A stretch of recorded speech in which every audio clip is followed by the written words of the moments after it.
Hello दोस्तों, नमस्कार। मैं अर्पित कुमार स्वागत करता हूं आप सभी का मध्य प्रदेश सामान्य ज्ञान के एक और महत्वपूर्ण वीडियो को लेकर। आज हम बात करेंगे इंदौर संभाग के सभी जिलों की। ये सबसे पहले जानते हैं इंदौर जिले के बारे में, जिसका पुराना नाम इंद्रपुर, इंदूर, इंदेश्वर, अहिल्यानगरी या वर्तमान में आप इसे उपनाम के रूप में जान सकते हैं मिनी मुंबई, वित्तीय राजधानी, आर्थिक राजधानी, शिक्षा नगरी। यह सभी के सभी नाम इंदौर के ही हैं। इसके बारे में जो भी महत्वपूर्ण तथ्य होंगे, चाहे वह उद्योग से संबंधित हो, मुख्यालय से संबंधित हो, संस्थानों से संबंधित हो, खेल से संबंधित हो, शिक्षण संस्थान से संबंधित हो, पर्यटन से संबंधित हो, सभी के सभी पहलू आपको कवर कराए जाएंगे। यह वीडियो लंबी हो सकती है, इसके लिए आप वीडियो पर अंतिम तक बने रहें। ठीक है, पहला तथ्य आपके सामने क्या है। इंदौर जिला मध्य प्रदेश के चंबल संभाग के अंतर्गत आता है। चंबल संभाग को ही इंदौर संभाग के रूप में आप जान सकते हो। इंदौर संभाग के अंतर्गत कौन कौन से जिले आते हैं? धार, बड़वानी, इंदौर, झाबुआ, खरगोन, बुरहानपुर, खरगोन, अलीराजपुर, यह सभी के सभी जिले इंदौर संभाग के अंतर्गत आने वाले जिले हैं। राज्य पुनर्गठन आयोग के तहत जब राज्य पुनर्गठन हुआ है, तभी इस जिले का भी निर्माण कर दिया गया था। कब? 1 नवंबर सन 1956 में इस जिले का निर्माण किया गया था। इंदौर जिले का निर्माण कब हुआ है? 1 नवंबर सन 1956 में। इस जिले का कुल क्षेत्रफल 10,863 वर्ग किलोमीटर है। यह एक भू आवेष्टित जिला है। इसकी सीमा किसी अन्य राज्य से नहीं लगती है। 4 जिलों से लगती है इसकी सीमा। कौन कौन से 4 जिले हैं जिससे इंदौर जिले की सीमा लगती है? खरगोन, धार, देवास और उज्जैन, 4 जिले से इसकी सीमा लगती है। फिलहाल आप यह जान लीजिए कि इसकी सीमा किसी अन्य राज्य से नहीं लगती है। इसके अंतर्गत 10 तहसीलें हैं। अगर आप इंदौर जिले से नहीं हैं, तो आपको यह याद करने की बिल्कुल भी जरूरत नहीं है कि कितनी तहसीलें हैं। यह तो याद करना है, लेकिन कौन कौन सी तहसीलें हैं यह याद करने की कोई भी जरूरत नहीं है। यह याद रखें 10 तहसीलें हैं। आगे बढ़ते हैं। 9 विधानसभा क्षेत्र हैं। कौन कौन से विधानसभा क्षेत्र हैं? Indore 1 number, Indore 2 number, Indore 3 number, Indore 4 number और इंदौर 5 नंबर। राऊ, डॉक्टर अंबेडकर नगर, जिसे महू के नाम से जानते हैं, सावर, यह सभी के सभी विधानसभा क्षेत्र हैं। अगर आप विधानसभा या फिर इंदौर जिले से नहीं हैं, तो आप सिर्फ यह याद रखें कि कितनी विधानसभा क्षेत्र है? 9 विधानसभा क्षेत्र। कितनी तहसीलें थी? 10 तहसीलें। कितने जिलों से सीमा लगती है? 4 जिलों से। किन किन का नाम बताया है मैंने? खरगोन, धार, उज्जैन और देवास, 4 जिले से इसकी सीमा लगती है। आगे बढ़ते हैं। इसका पुराना नाम मैंने आपको पहले भी बताया, इंद्रपुर, इंदेश्वर, इंदूर, अहिल्यानगरी और महलों की नगरी के नाम से भी आप इसे जान सकते हैं, इंदौर नगर को। इसके उपनाम के रूप में आर्थिक राजधानी, वित्तीय राजधानी, खेल नगरी, शिक्षा राजधानी, मिनी मुंबई, जो कि सूती वस्त्र के उत्पादन के लिए ज्यादा जिम्मेदार है, इसलिए इसे मिनी मुंबई के रूप में भी जान सकते हैं, इसका यह उपनाम है। इंदौर होलकर वंश की राजधानी रही है।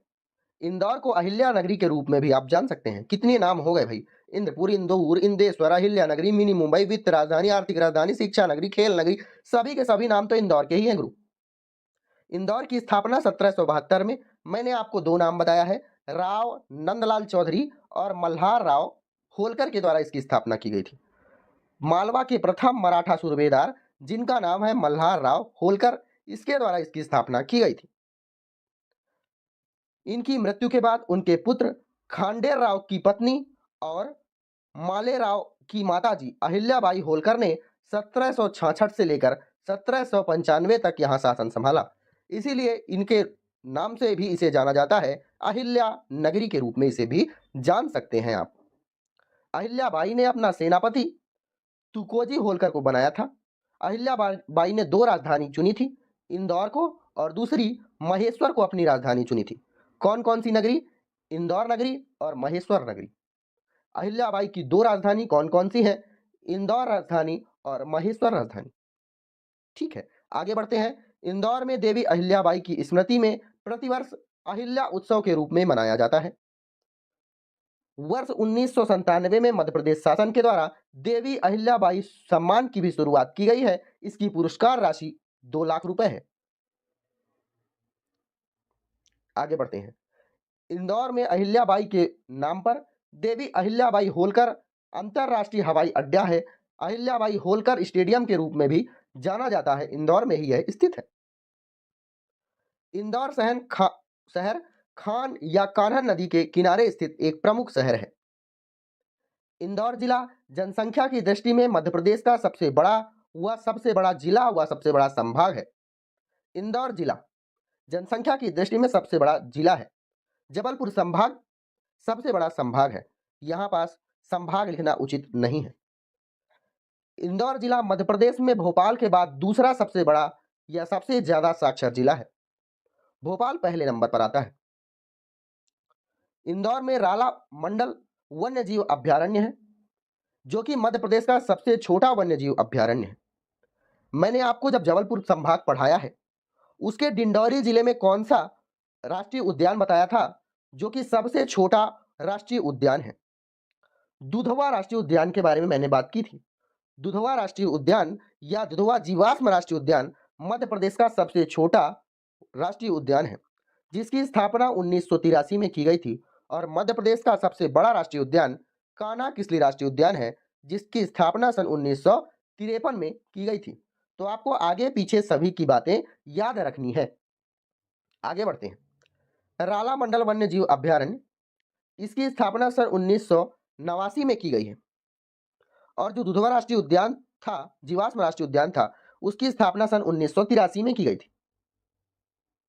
ठीक है। राला मंडल वन्य जीव अभयारण्य सबसे छोटा वन्य जीव अभयारण्य है। और सबसे छोटा जीवाश्म राष्ट्रीय उद्यान कौन सा है? दुधवा। इसका नाम आपको याद ही रखना है। राला मंडल वन्य जीव अभयारण्य में वन्य जीव जागरूकता सेंटर तथा लोमड़ी संरक्षण केंद्र खोला गया है। कब? सन 2017 में। क्या क्या खोला गया है? वन्य जीव जागरूकता सेंटर और लोमड़ी संरक्षण केंद्र सन 2017 में खोला गया है, राला मंडल वन्य जीव अभयारण्य में ही। राला मंडल वन्य जीव अभयारण्य में वर्ष 2017-18 में प्रदेश का दूसरा तितली पार्क तथा बेम्बू सेटम नामक बांस प्रोडक्शन प्रोजेक्ट खोला गया है। क्या क्या हो गया राला मंडल वन्य जीव अभयारण्य में? वन्य जीव जागरूकता सेंटर, सबसे पहला वन्य जीव जागरूकता सेंटर, दूसरा लोमड़ी संरक्षण केंद्र, तीसरा तितली पार्क और चौथा बांस प्रोडक्शन प्रोजेक्ट खोला गया है। कहां? राला मंडल वन्य जीव अभयारण्य में। तो आपको याद रखना है। बताइए, वन्य जीव जागरूकता सेंटर की स्थापना कब की गई है? सन 2017 में। ठीक है, चलिए आगे बढ़ते हैं। इंदौर जिला मध्य प्रदेश का नलकूपों में सर्वाधिक सिंचित जिला कौन सा है? इंदौर जिला। इंदौर में वर्ष 2018 में मध्य प्रदेश का पहला ड्राइविंग ट्रैक बनाया गया है। मध्य प्रदेश का पहला ड्राइविंग ट्रैक कहां बनाया गया है? इंदौर में। और ड्राइविंग ट्रेनिंग सेंटर कहां स्थित है? जबलपुर में। याद रखना है आपको। आगे बढ़ते हैं। सन 1857 में जब क्रांति हुई थी, तो इंदौर जिले का नेतृत्व कौन कर रहा था? सन 1857 में इंदौर जिले का नेतृत्व शाह अवध खान के द्वारा किया गया था। इंदौर जिले का कस्तूरबा ग्राम देश का पहला पूर्णतः सौर ऊर्जा से संचालित होने वाला ग्राम है। यह गांव पूर्णतः सौर ऊर्जा से संचालित होता है। इसका नाम क्या है? कस्तूरबा ग्राम। आगे बढ़ते हैं। इंदौर जिले के मांगल्या में मध्य प्रदेश का पहला सूखा बंदरगाह, जिसे आप ड्राई पोर्ट के नाम से भी जान सकते हैं। मध्य प्रदेश का पहला सूखा बंदरगाह कहां स्थित है? मांगल्या में। कस्तूरबा में क्या स्थित है? मध्य प्रदेश का पहला पूर्णतः सौर ऊर्जा संचालित ग्राम कहां है? कस्तूरबा ग्राम में। इंदौर जिले में गौतमपुरा में हिंगोट प्रथा का प्रचलन है। हिंगोट प्रथा क्या होती है? इसमें मनुष्य जो व्यक्ति होते हैं अग्नि बाण से युद्ध करते हैं। गौतमपुरा में यह प्रथा प्रचलित है। आगे, इंदौर में आमिर खां संगीत समारोह का आयोजन किया जाता है। आमिर खां एक गायक थे। आमिर खां, इंदौर में ही इनका जन्म हुआ था। ध्रुपद और आमिर खां का संबंध गायकी से है, इसीलिए आमिर खां संगीत समारोह का आयोजन इंदौर में ही किया जाता है। इंदौर में जबलपुर उच्च न्यायालय की 2 खंडपीठों में से एक इंदौर में बनाई गई है। 2 खंडपीठ हैं जबलपुर उच्च न्यायालय के। मध्य प्रदेश का हाईकोर्ट कहाँ स्थित है? जबलपुर में, पहला प्रश्न। दूसरा, इसके 2 खंडपीठ हैं, पहला तो इंदौर है, तो दूसरा कौन सा होगा? ग्वालियर इसका सही उत्तर होगा। इंदौर और ग्वालियर में इसके 2 खंडपीठ हैं। इंदौर खंडपीठ की स्थापना 28 नवंबर सन 1968 में की गई थी। आगे बढ़ते हैं। इंदौर से प्रदेश का पहला हिंदी भाषी समाचार पत्र मालवा अखबार प्रकाशित किया गया है। कब? 1848 में पहली बार मालवा अखबार का प्रकाशन किया गया है इंदौर से, जो कि मध्य प्रदेश का पहला हिंदी समाचार पत्र है या अखबार है। खेल हलचल का प्रकाशन भी इंदौर से होता है। यह प्रदेश की पहली व एकमात्र खेल पत्रिका है, खेल हलचल। इसका प्रकाशन सन 1915 से होता है। मालवा अखबार मैंने पहले बताया 1848 से इसका प्रकाशन होता है। यह पहला हिंदी भाषी अखबार है। इंदौर से प्रदेश का पहला हिंदी मासिक पत्र नवजीवन पत्रिका प्रकाशित होती है। कब से? सन 1915 से, जो 1939 से दैनिक नवजीवन के रूप में जाना जाता है। दैनिक नवजीवन पत्रिका के रूप में प्रकाशित की जाती है। इंदौर जिले से खान या कान्हन नदी, चंबल नदी, छिप्रा नदी, चोरल नदी, गंभीर नदी, सरस्वती नदी, यह सभी की सभी नदियां प्रवाहित होती हैं। चोरल नदी पर ही पाताल पानी, जो वो है ना झरना है, पाताल पानी झरना यहीं से निकलता है। चोरल नदी पर ही स्थित है, इंदौर में ही। इसे पर्यटन के रूप में आप जान सकते हैं। इंदौर, अगला तथ्य, इंदौर जिले के काकरी बरड़ी पहाड़ी में छिप्रा नदी का उद्गम होता है। किस पहाड़ी में? काकरी बरड़ी पहाड़ी में। इसकी कुल लंबाई 195 किलोमीटर है। चंबल नदी पर यह मिल जाती है। छिप्रा नदी के किनारे या तट पर उज्जैन शहर स्थित है। कौन कौन सी महत्वपूर्ण बातें? उज्जैन शहर स्थित है। आगे बढ़ते हैं। चंबल नदी का उद्गम भी इंदौर से ही होता है। किस जगह पर? जानापा पहाड़ी से चंबल नदी का भी उद्गम होता है। 965 किलोमीटर यह बहती है, इसकी कुल लंबाई है। इटावा में जाकर गंगा नदी से यह मिल जाती है। महत्वपूर्ण बातें कौन कौन सी हैं? पहली बात, इंदौर नगरी से छिप्रा नदी काकरी बरड़ी पहाड़ी से निकलती है। 195 किलोमीटर इसकी कुल लंबाई है। इसके तट पर उज्जैन शहर बसा हुआ है। चंबल नदी पर मिलती है। चंबल नदी की कुल लंबाई 965 किलोमीटर है। इटावा में जाकर यह नदी गंगा नदी से मिल जाती है। चलिए आगे बढ़ते हैं। अगला तथ्य क्या कहता है?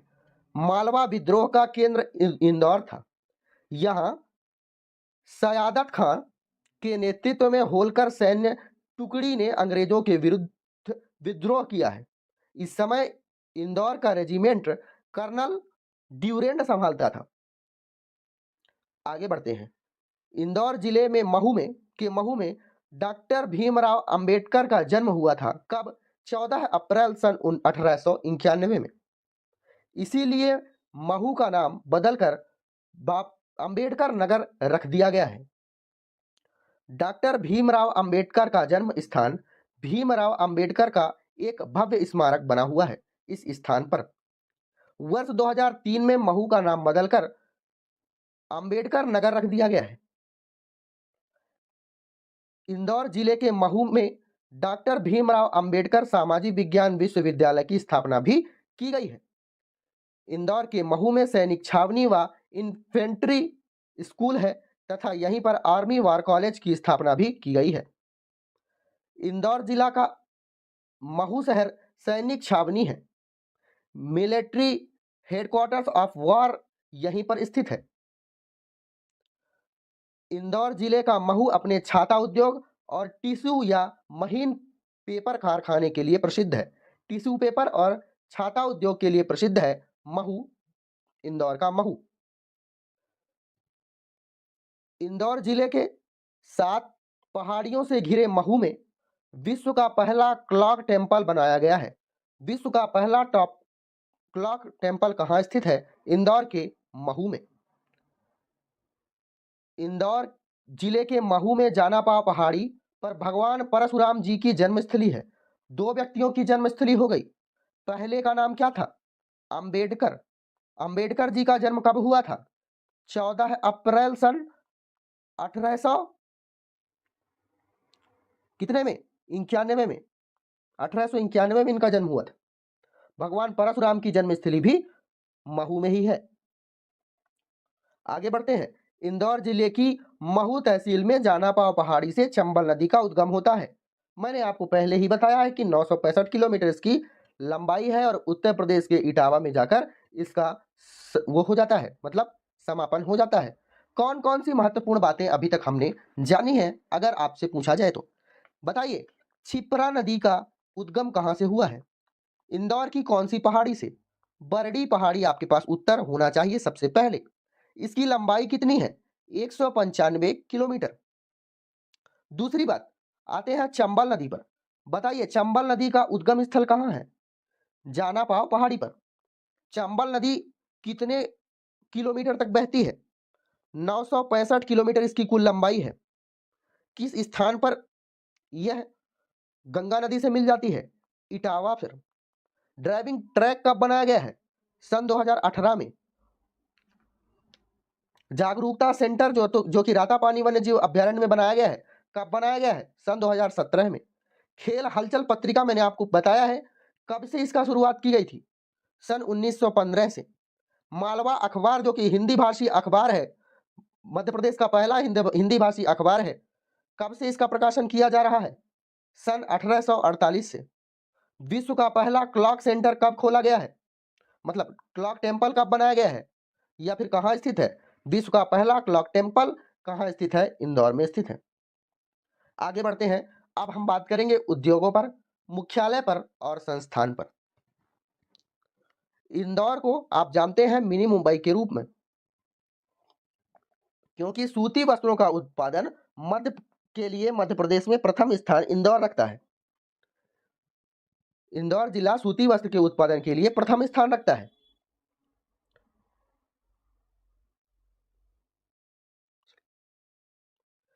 चलिए अब बात करते हैं इंदौर के प्रमुख उद्योग, मुख्यालय और संस्थान पर।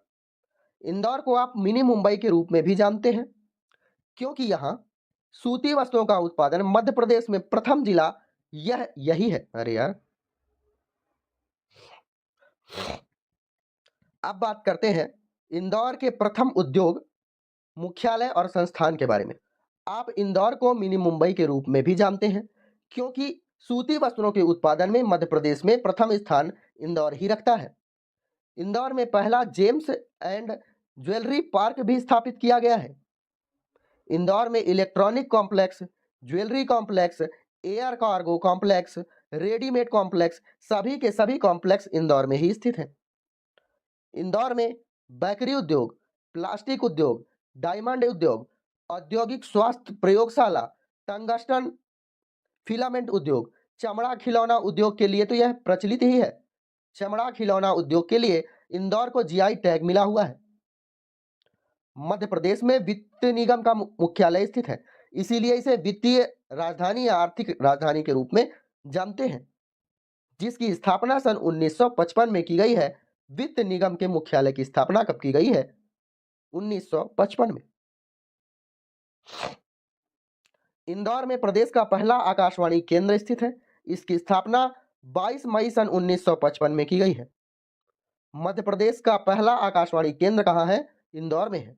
इसकी स्थापना सन 1955 में की गई है। इंदौर में मध्य प्रदेश का शेयर मार्केट मुख्यालय भी स्थित है। इंदौर में राष्ट्रीय सोयाबीन अनुसंधान केंद्र भी स्थित है। इसकी स्थापना सन 1984 की गई है। इंदौर में राष्ट्रीय सोयाबीन निर्देशालय संस्थान व भारत का पहला सोयाबीन वायदा बाजार भी स्थित है। इंदौर में मध्य प्रदेश का प्रथम विशेष आर्थिक क्षेत्र स्थापित किया गया है। इंदौर में प्रदेश का मौसम वेधशाला भी स्थित है। इंदौर में प्रदेश की प्रथम जैविक खाद्य इकाई की स्थापना भी की गई है। इंदौर में मालवा का पहला फल अनुसंधान केंद्र भी स्थापित किया गया है। इंदौर में देश का पहला टाटा सेंटर पार्क या data centre park crystal ID park भी स्थित है। तितली पार्क भी राला मंडल में ही स्थित है, मैंने आपको पहले भी बताया। इंदौर में एशिया का पहला और विश्व का तीसरा लेजर अनुसंधान केंद्र भी स्थित है। एशिया का पहला आप याद रखिएगा, और विश्व का तीसरा है, यह याद आप ना भी रखेंगे तब भी चलेगा। एशिया का पहला लेजर अनुसंधान केंद्र कहाँ स्थित है? इस इंदौर में। इस लेजर अनुसंधान केंद्र की स्थापना 19 फरवरी सन 1984 में की गई है, जब यहां राष्ट्रपति ज्ञानी जैल सिंह जी का वास था। इसे किसे जिसे आप लेजर अनुसंधान केंद्र कहते हैं, CAT के रूप में भी जाना जाता था। इसका नाम बदलकर Raja Ramanna centre of advance technology के रूप में जाना जाने लगा। कब? सन 2005 से। इंदौर में पुलिस वायरलेस प्रशिक्षण केंद्र, पुलिस ट्रेनिंग कॉलेज तथा आर्म्स एंड प्रैक्टिस सेंटर भी स्थित है। यह सभी के सभी कहाँ स्थित है? इंदौर में स्थित है। वायरलेस प्रशिक्षण केंद्र, police training college, arms and practice centre कहाँ स्थित है? इंदौर में। इंदौर में सशस्त्र पुलिस प्रशिक्षण केंद्र की स्थापना भी की गई है। इसकी स्थापना सन 1980 में की गई है तथा वर्ष 2003 में इसका नाम बदलकर रुस्तमती प्रशिक्षण केंद्र कर दिया गया है। आगे बढ़ते हैं। आगे बढ़ने से पहले कुछ रिवीजन कर लिया जाए। बताइए, मध्य प्रदेश के में वित्त निगम की स्थापना कब की गई है? इंदौर में वित्त निगम का मुख्यालय कब बनाया गया है? 1955 में। 1955 में आकाशवाणी केंद्र भी मध्य प्रदेश का पहला आकाशवाणी केंद्र कौन बनाया गया है? इंदौर। सोयाबीन अनुसंधान केंद्र कब खोला गया है इंदौर में? बताइए। सोयाबीन अनुसंधान केंद्र 1984 में। लेजर अनुसंधान केंद्र भी 1984 में। सशस्त्र पुलिस प्रशिक्षण केंद्र की स्थापना कब की गई है इंदौर में? 1980 में। यह नहीं कि आप पढ़ें और भूलते जाएं, बिल्कुल ऐसा नहीं होना चाहिए। रुस्तमजी प्रशिक्षण केंद्र की स्थापना सन 2003 में की गई है। आप सभी के सभी को याद करना आवश्यक है, पढ़ें और भूल ना जाएं। आगे बढ़ते हैं। खेल से संबंधित जितने भी तथ्य हैं। पहला तथ्य, इंदौर को मध्य प्रदेश की खेल राजधानी के रूप में भी जान सकते हैं। सबसे पहले हमने आपको बताया वित्त राजधानी, उससे पहले मिनी मुंबई भी मैंने आपको बताया, अभी शिक्षा राजधानी बाकी है। इंदौर में प्रदेश का पहला बड़ा इंडोर स्टेडियम जिसका नाम है अभय प्रशाल स्थित है। मध्य प्रदेश का सबसे बड़ा इंडोर स्टेडियम अभय प्रशाल कहाँ स्थित है? इंदौर में स्थित है। मध्य प्रदेश क्रिकेट एसोसिएशन का मुख्यालय कहाँ स्थित है? इंदौर में है। इंदौर में प्रदेश का सबसे पुराना पारसी क्रिकेट क्लब की स्थापना की गई है सन 1890 में। इंदौर में यशवंत क्रिकेट स्टेडियम या फिर क्लब है, इसकी स्थापना सन 1924 में की गई है। इंदौर में 1941 में महाराजा यशवंत राव ने कर्नल CK नायडू के नेतृत्व में होलकर क्रिकेट स्टेडियम की स्थापना की थी। इंदौर में उषा राजे स्टेडियम तथा नेहरू क्रिकेट स्टेडियम भी स्थित है। उषा राजे क्रिकेट स्टेडियम का पहला अंतर्राष्ट्रीय मैच 15 अप्रैल सन 2016 में खेला गया था। उषा राजे क्रिकेट स्टेडियम में वीरेंद्र सहवाग ने एक दिवसीय मैच में 219 रन बनाए थे। नेहरू क्रिकेट स्टेडियम में भारत का पहला मैच कब खेला गया है? 1 दिसंबर सन 1983 में भारत और वेस्टइंडीज के खिलाफ खेला गया था। नेहरू स्टेडियम में सचिन तेंदुलकर ने अपने 10,000 रन पूरे किए थे। इंदौर के प्रमुख प्रसिद्ध खिलाड़ी के रूप में आप नरेंद्र हिरवानी, सैयद मुश्ताक अली, आप सुने होंगे कि मुश्ताक ट्रॉफी भी खेली जाती है, इन्हीं के नाम पर यह बनी हुई है।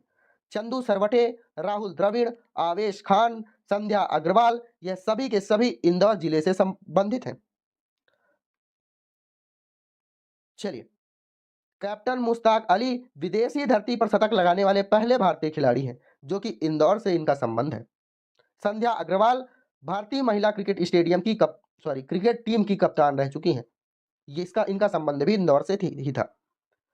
इंदौर के टेबल टेनिस खिलाड़ी जिनका नाम है जाल गोदरेज, जिन्हें ग्रेट बॉल ऑफ चाइना के नाम से जानते हैं। जाल गोदरेज को किस नाम से जानते हैं? Great ball of China. और गोली के नाम से किन्हें जाना जाता है? शंकर लक्ष्मण को। यह हॉकी के गोलकीपर हैं। हम जानेंगे इंदौर जिले के प्रमुख शिक्षण संस्थानों के बारे में, पर्यटन के बारे में और जो भी महत्वपूर्ण तथ्य होंगे उन्हें जानने का प्रयत्न करेंगे। बताइए, फारसी क्रिकेट क्लब की स्थापना कब की गई है? 1890 में। डॉक्टर अंबेडकर का जन्म कब हुआ है? 1891 में। यशवंत क्रिकेट क्लब की स्थापना कब कराई गई है? 1924 में। होलकर क्रिकेट स्टेडियम या एसोसिएशन की स्थापना कब की गई है? 1941 में। वित्त निगम की स्थापना कब की गई है? 1955 में। मध्य प्रदेश का पहला आकाशवाणी केंद्र कब स्थापित किया गया है? 22 मई सन 1955 में। सोयाबीन अनुसंधान केंद्र, इसके बारे में भी मैंने पहले ही बताया है। बताइए, सोयाबीन अनुसंधान केंद्र की स्थापना कब की गई है? 1984 में। लेजर अनुसंधान केंद्र की स्थापना कब कराई गई है? 1984 में। सशस्त्र पुलिस प्रशिक्षण केंद्र की स्थापना 1980 में। रुस्तमती प्रशिक्षण केंद्र की स्थापना सन 2003 में। मैंने सभी के सभी इन डाटाओं को या मुख्य मुख्य तथ्य हैं उन्हें पहले भी कवर कराया है। आप जाकर पहली वीडियो भी देख सकते हैं। पहली वीडियो आपको डिस्क्रिप्शन में लिंक है, आप जाकर उसे आप देख सकते हैं। चलिए, अगला तथ्य है, इंदौर को शिक्षा राजधानी भी कहा जाता है।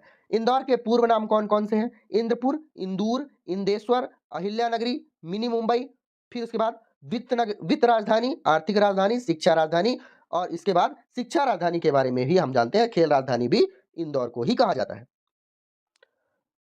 इंदौर में देवी अहिल्याबाई विश्वविद्यालय स्थित है। इसकी स्थापना वर्ष 1964 में की गई है। अगला तथ्य, इंदौर में महात्मा गांधी चिकित्सा महाविद्यालय है जिसकी स्थापना 1948 में कराई गई है। इंदौर में देश का पहला आईटी, देश का एकमात्र शहर आईआईटी और आईआईएम दोनों स्थित है। यहाँ आईआईटी की स्थापना कब कराई गई है? 2008 में। और इससे पहले आईआईएम की स्थापना करा दी गई थी कब? 2003 में। एकमात्र शहर देश का जहां आईआईटी और आईआईएम दोनों के दोनों स्थापित कराए गए हैं, कौन सा है? इंदौर है। आगे बढ़ते हैं। इंदौर में प्रदेश का एकमात्र शासकीय दंत चिकित्सालय जिसकी स्थापना 1961 में कराई गई है। बताइए, अभी पहले हम पढ़कर आ रहे हैं, देवी अहिल्याबाई विश्वविद्यालय कब स्थापित की गई है? 1964 में। पिछले स्लाइड में मैंने बताया है। यहीं पर गांधी शोध पीठ की भी स्थापना कराई गई है। महात्मा गांधी चिकित्सा विश्वविद्यालय की स्थापना 1948 में कराई गई है, पिछले स्लाइड में स्थापित है।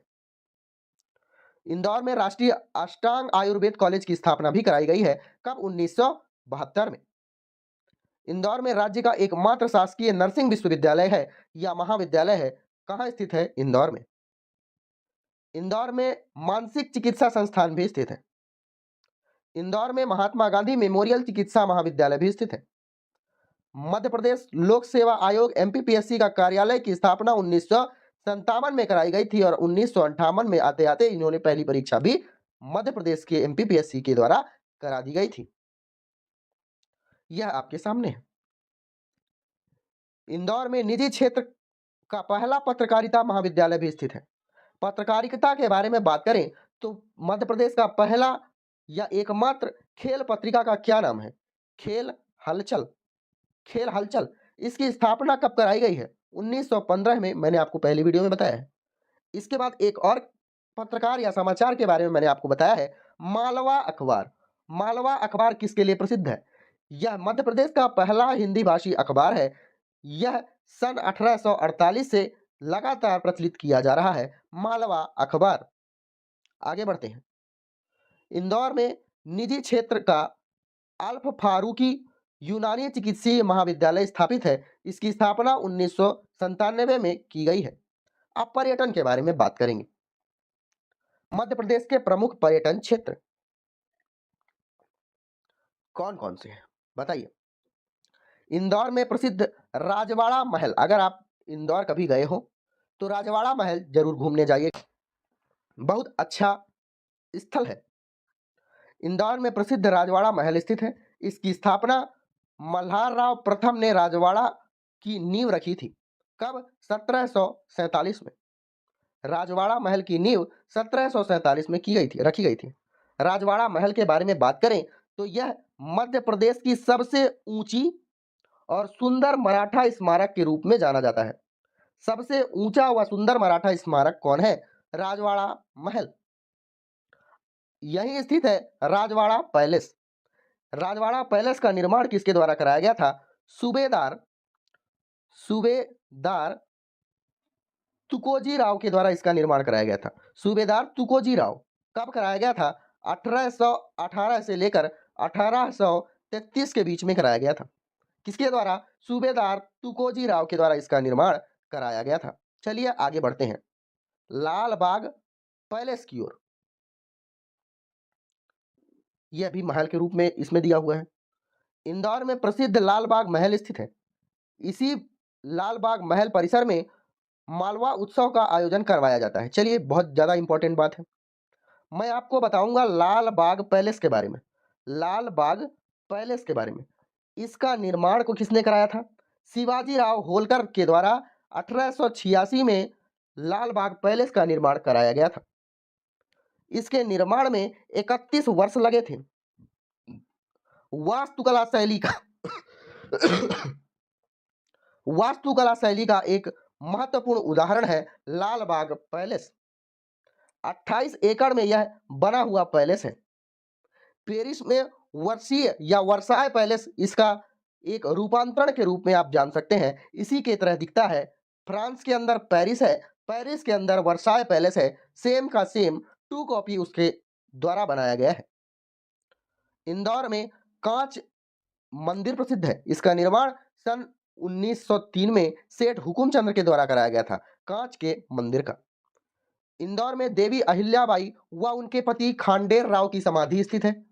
मल्हार राव होलकर द्वारा इसकी समाधि, मल्हार राव द्वितीय की समाधि, तुकोजी राव प्रथम की समाधि, खांडेर राव की समाधि और मल्हार राव होलकर की समाधि, सभी की समाधि यहीं स्थित है। इंदौर के सिरपुर तालाब में स्थित है। इंदौर में सिरपुर तालाब स्थित है। इसे सिरपुर पक्षी अभ्यारण्य के नाम से भी आप जान सकते हैं। इसका निर्माण यशवंतराव होलकर के द्वारा कराया गया था। सिरपुर तालाब कहाँ स्थित है? इंदौर में। इंदौर में ब्रिटिश कालीन इमारत जिसे आप जानते हैं गांधी हॉल के रूप में, इसका निर्माण सन 1904 में कराया गया था। आप पर्यटन के रूप में यहाँ जा सकते हैं।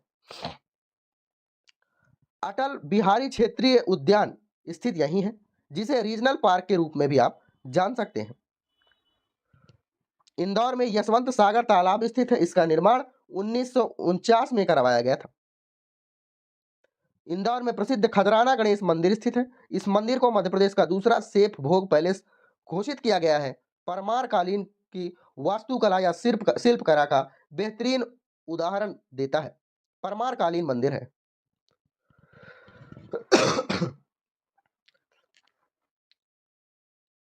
इंदौर में पितृ पर्वत स्थित है। इस पर्वत में हनुमान जी 108 टन वजनी अष्टधातु से निर्मित मूर्ति स्थापित की गई है। हनुमान जी की 108 टन की मूर्ति। आगे है इंदौर में प्रसिद्ध जैन तीर्थ जिसका नाम है गोमट गिरी स्थित है। यहाँ महावीर स्वामी, आदिनाथ व पार्श्वनाथ मंदिर तीन के तीनों स्थित है। महावीर स्वामी का मंदिर, आदिनाथ का मंदिर और पार्श्वनाथ का मंदिर भी यहीं स्थित है। गणपति, बड़ा गणपति मंदिर भी यहीं स्थित है। इसका निर्माण सन 1901 में कराया गया था। 25 फीट ऊंची है, 14 फीट ऊंची चौड़ी है और जो चौड़ाई की ऊंचाई है कितनी? 4 फीट है। ठीक है, आगे बीजासन माता मंदिर, पितृ पर्वत, गोमटगिरी, यह सभी के सभी प्रमुख स्थल यहीं स्थित हैं। अगर एक प्रमुख स्थल में आप जाना चाहें, मैंने आपको नहीं बताया है अभी तक, उसका नाम है पाताल पानी। पाताल पानी, जिसे आप काला कोट के नाम से भी जान सकते हैं। लगभग 150 फीट ऊंचाई से कुंड में पानी गिरता है। किस नदी पर है पाताल पानी? चोरल नदी पर स्थित है। शायद मैंने जब चोरल नदी के बारे में बात की है तब इसके बारे में बताया होगा। ठीक है, यह वीडियो या इंदौर का यह महत्वपूर्ण जिला इस वीडियो का यहीं पर समाप्त होता है। इतने ही महत्वपूर्ण तथ्य हैं इस जिले के अंदर। अगर आपको वीडियो अच्छी लगी हो तो वीडियो को लाइक, कमेंट, शेयर, सब्सक्राइब सब कुछ करिएगा। दोस्तों आइए हम बात करने जा रहे हैं इंदौर संभाग के अलीराजपुर जिले की। अलीराजपुर जिले से जो भी महत्वपूर्ण तथ्य हैं इसका गठन कब किया गया, इसमें कितनी तहसीलें हैं, कितने विधानसभा क्षेत्र हैं, इसके कौन से ग्राम को मध्य प्रदेश का कश्मीर कहा जाता है, भील जनजातियां सबसे ज्यादा रहती हैं, किस तरह की कौन कौन सी बातें हैं आपके सामने प्रस्तुत की गई हैं।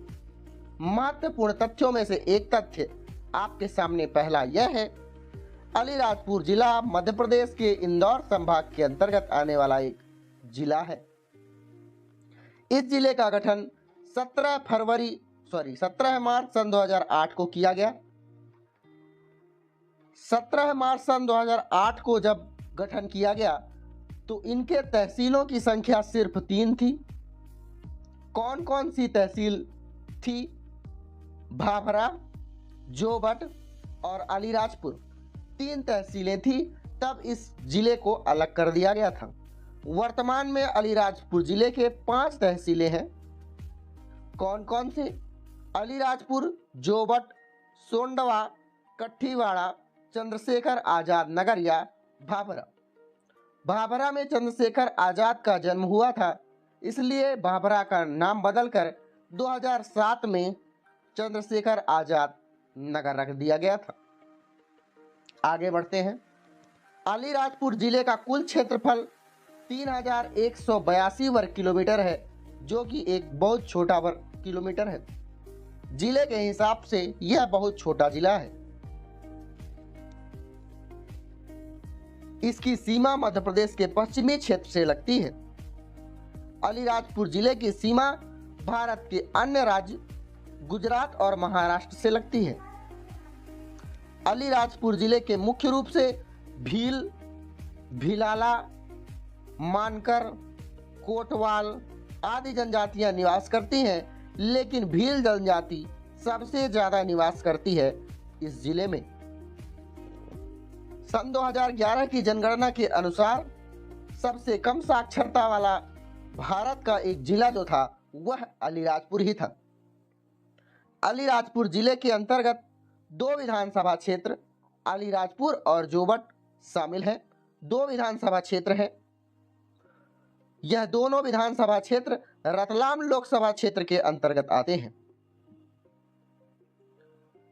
अलीराजपुर जिला पूर्व में धार एवं बड़वानी जिले से सीमा बनाता है, पश्चिम में गुजरात से, उत्तर में झाबुआ से और दक्षिण में महाराष्ट्र राज्य से सीमा बनाता है। किस किस 2 राज्यों से जुड़ा हुआ है? प्रमुख रूप से गुजरात और महाराष्ट्र आपको याद रखना है। अलीराजपुर जिले के काठीवाड़ा नामक स्थान पर नूरजहां नामक आम की प्रजाति पाई जाती है, जो विश्व भर में प्रसिद्ध प्रजाति है। नूरजहां। काठीवाड़ा में मयूर अभयारण्य है, इसीलिए काठीवाड़ा को मध्य प्रदेश का कश्मीर कहा जाता है। आपसे प्रतियोगी परीक्षाओं में पूछा जाता है मध्य प्रदेश का कश्मीर किसे कहा जाता है, तो आपको बताना है काठीवाड़ा, काठीवाड़ा। ठीक है, आगे बढ़ते हैं। अलीराजपुर जिला यहाँ सबसे ज्यादा भील जनजाति निवास करती है, इसलिए किसी भी धार्मिक मान्यता से यह विपरीत है या मेल नहीं खाता। ना ही यहाँ मूर्ति का पूजन होता है और ना ही किसी धार्मिक मान्यता को वह मानते हैं, बल्कि यहाँ के लोग पहाड़, झरना, बाबा देव इन सभी की पूजा करते हैं। किसी भी धार्मिक मान्यता से यह विपरीत है। मध्य प्रदेश का प्रथम आदिवासी खेल विद्यालय भी अलीराजपुर जिले में ही स्थापित किया गया है। विश्व का जनजातीय सामुदायिक रेडियो केंद्र चंद्रशेखर आजाद नगर में स्थित है। यह इस पीडीएफ में नहीं दिया है, आपको ध्यान से सुनना है। विश्व का पहला जनजातीय सामुदायिक रेडियो केंद्र कहाँ स्थित है? रेडियो केंद्र कहाँ स्थित है? चंद्रशेखर आजाद नगर में। विश्व का पहला जनजातीय सामुदायिक रेडियो केंद्र चंद्रशेखर आजाद नगर में ही स्थित है, आपको याद रखना है। सर्वाधिक अनुसूचित जनजाति या आबादी वाला जिला है। यहाँ पर अधिकांश भील जनजातियां निवास करती हैं। अलीराजपुर जिले में आदिवासियों के भगौरिया हाट के लिए प्रसिद्ध है। अलीराजपुर जिले के जोबट में मान उद्देशीय सिंचाई परियोजना निर्मित है। सन 2007 में नर्मदा नदी पर यह सिंचाई परियोजना स्थापित की गई है। विश्व का पहला जनजातीय सामुदायिक रेडियो केंद्र चंद्रशेखर आजाद नगर में स्थित है, लिखा हुआ है। मुझे लगा यह नहीं है। अलीराजपुर जिले से राष्ट्रीय राजमार्ग NH59A और NH56 यह दोनों राष्ट्रीय राजमार्ग यहां से गुजरते हैं। अलीराजपुर जिले की प्रमुख दो नदियां हैं, मान नदी और नर्मदा नदी। यह चीजें आपको याद रखनी है। बताइए, अलीराजपुर जिले का जब गठन हुआ तो कितनी तहसीलें थी? 3 तहसीलें। कौन कौन सी? भाभरा, जोबट, अलीराजपुर। भाभरा का नाम बदलकर चंद्रशेखर आजाद नगर कब रख दिया गया? सन 2007 में। कौन सी यहां आम की प्रजाति पाई जाती है? नूरजहां की आम की प्रजाति। मध्य प्रदेश का कश्मीर किसे कहा जाता है? काठीवाड़ा को। ध्यान रखिए, मध्य प्रदेश में सबसे ज्यादा महुआ उत्पादन भी कहां होता है? अलीराजपुर में। सबसे ज्यादा कौन सी जनजाति रहती है? भील जनजाति। कौन सा खेल विद्यालय है यहाँ? प्रथम आदिवासी खेल विद्यालय। विश्व का पहला जनजातीय सामुदायिक केंद्र भी चंद्रशेखर आजाद नगर में स्थित है, जो कि मध्य प्रदेश का एक प्रमुख जिला है। इस जिले से जितने भी महत्वपूर्ण तथ्य होंगे अब हम जानने का प्रयत्न करेंगे। इससे पहले हमने अलीराजपुर जिले को कवर किया है।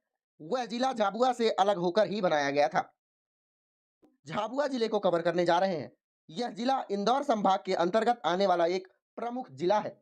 इससे जितने भी महत्वपूर्ण तथ्य होंगे हम आज जानने का प्रयत्न करेंगे। झाबुआ जिले की स्थापना सन 1584 में कुंवर सिंह केशव दास के द्वारा किया गया था। कुंवर केशव दास के द्वारा झाबुआ जिले की स्थापना की गई थी। झाबुआ जिले का गठन कब किया गया है? राज्य पुनर्गठन अधिनियम 1 नवंबर सन 1956 में किया गया है। अगर क्षेत्रफल की बात करें तो झाबुआ जिले का क्षेत्रफल 3600 वर्ग किलोमीटर है। यह एक सीमावर्ती जिला है। झाबुआ जिले से 2 राज्य सीमा बनाते हैं, राजस्थान और गुजरात। 6 तहसीलें हैं। कौन कौन सी तहसीलें हैं? झाबुआ, राणापुर, थांदला, पेटलावद, मेघनगर, रामा। यह सभी के सभी तहसीलें झाबुआ जिले की तहसीलें हैं।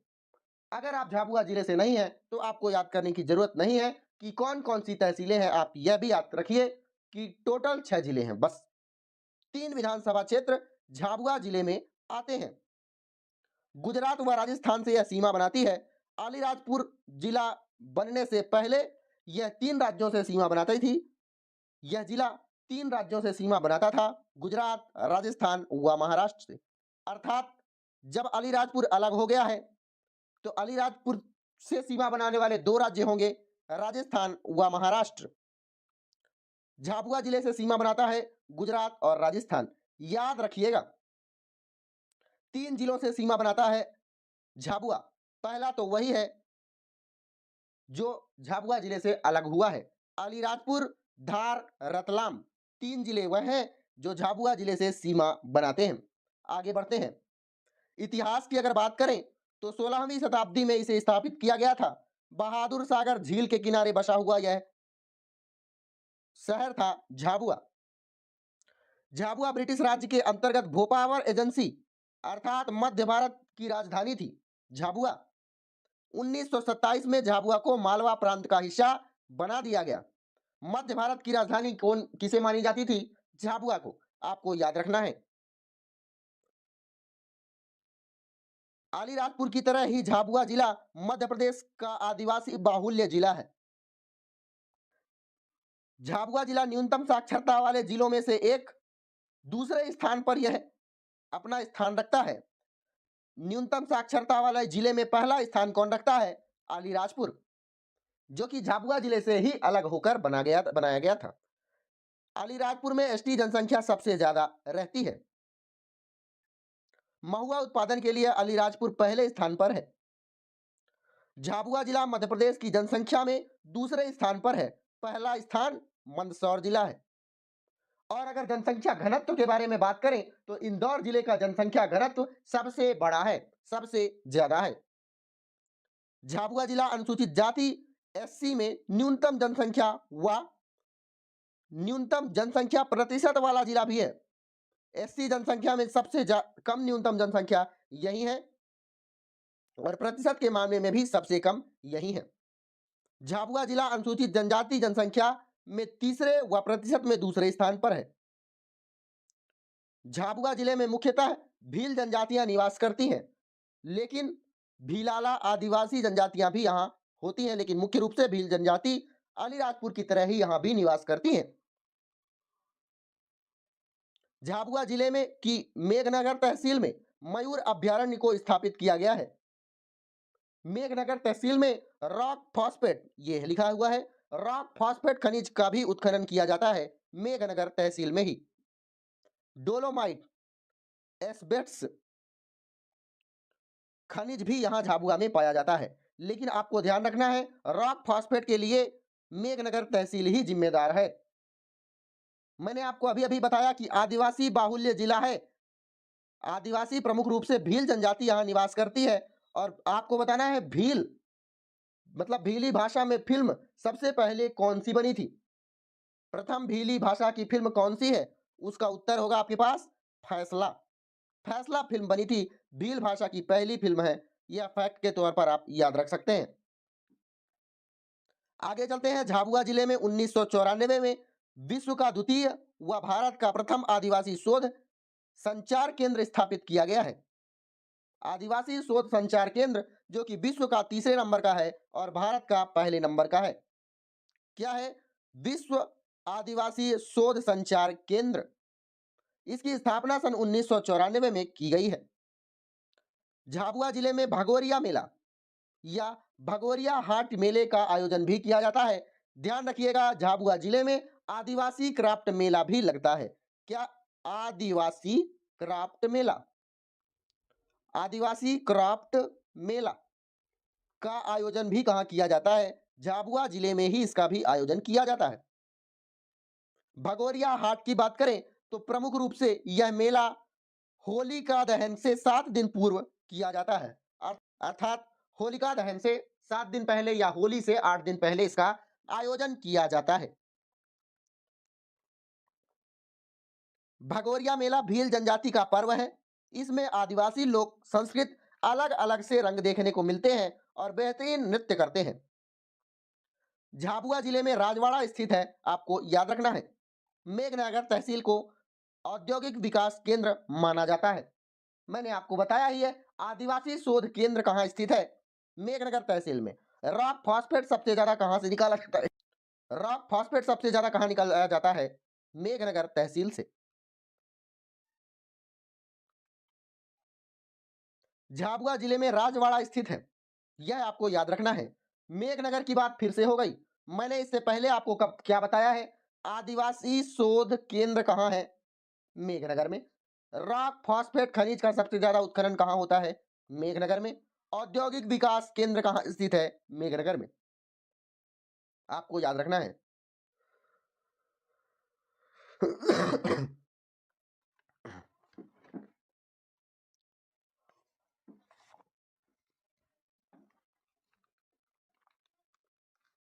झाबुआ जिले में आदिवासी क्राफ्ट मेले का आयोजन भी किया जाता है।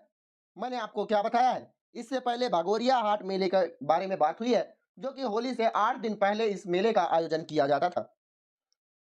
झाबुआ जिले में गुड्डे गुड़िया को राष्ट्रीय अंतरराष्ट्रीय ख्याति प्राप्त है। खासकर यह बांस से बनी वस्तुओं के लिए प्रमुख रूप से जाना जाता है। हाथ से बनाई जाती है बांस की वस्तुएं, जैसे गुड़ियों, आभूषण, इन सभी वस्तुओं को हाथ से निर्माण किया जाता है। झाबुआ जिले में भारत की प्रथम भीला भाषा भील भाषा की फैसला फिल्म बनाई गई थी। किसके द्वारा बनाई गई थी? कैलाश तिवारी इसके निर्देशक थे। आदिवासी शोध संचार केंद्र कहां स्थित है? झाबुआ में, जो कि विश्व का तीसरा और भारत का पहला केंद्र है। झाबुआ जिले में मुर्गे की प्रसिद्ध प्रजाति जिसका नाम है ककड़नाथ, यह पाई जाती है। इसे जीआई टैग भी दिया गया है। मध्य प्रदेश का 7वां जीआई टैग दिया गया है ककड़नाथ प्रजाति को, जो कि मुर्गे की प्रजाति है। 1 मई सन 2018 को यह जीआई टैग दिया गया है। झाबुआ जिले को नगरीय जलापूर्ति के उचित प्रबंधन के लिए हुडको पुरस्कार से सम्मानित किया गया है। हुडको पुरस्कार किसे दिया गया है? झाबुआ जिले को। झाबुआ जिले में माही, सुनार व अनास नदियां प्रवाहित होती हैं। झाबुआ जिले का देवझिरी भगवान शिव।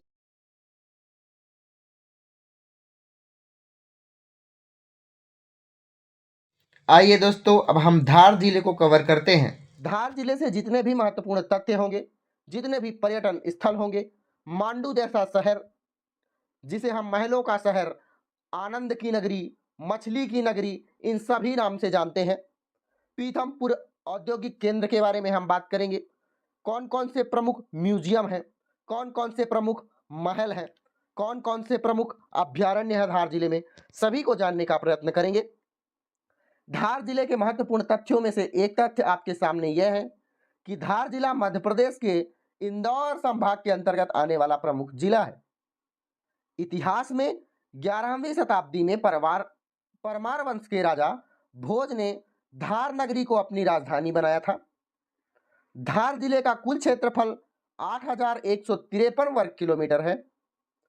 धार जिला मध्य प्रदेश के दक्षिणी पश्चिमी भाग में स्थित है। यह एक भू आवेष्टित जिला है। इसकी सीमा किसी अन्य राज्य से लगती है कि नहीं लगती है? नहीं लगती है। 7 जिलों से यह सीमा बनाता है। अलीराजपुर, झाबुआ, रतलाम, उज्जैन, इंदौर और खरगोन से यह सीमा बनाता है, लेकिन किसी अन्य राज्य से यह सीमा नहीं बनाता है। इसका गठन या पुनर्गठन राज्य पुनर्गठन अधिनियम कब आया था? 1 नवंबर 1956 के तहत किया गया था। इसमें 9 तहसीलें हैं। अगर आप धार जिले से नहीं हैं तो आपको तहसीलों को याद करने की कोई जरूरत नहीं है। यह याद रखें कि यहाँ 9 तहसीलें हैं। कौन कौन सी?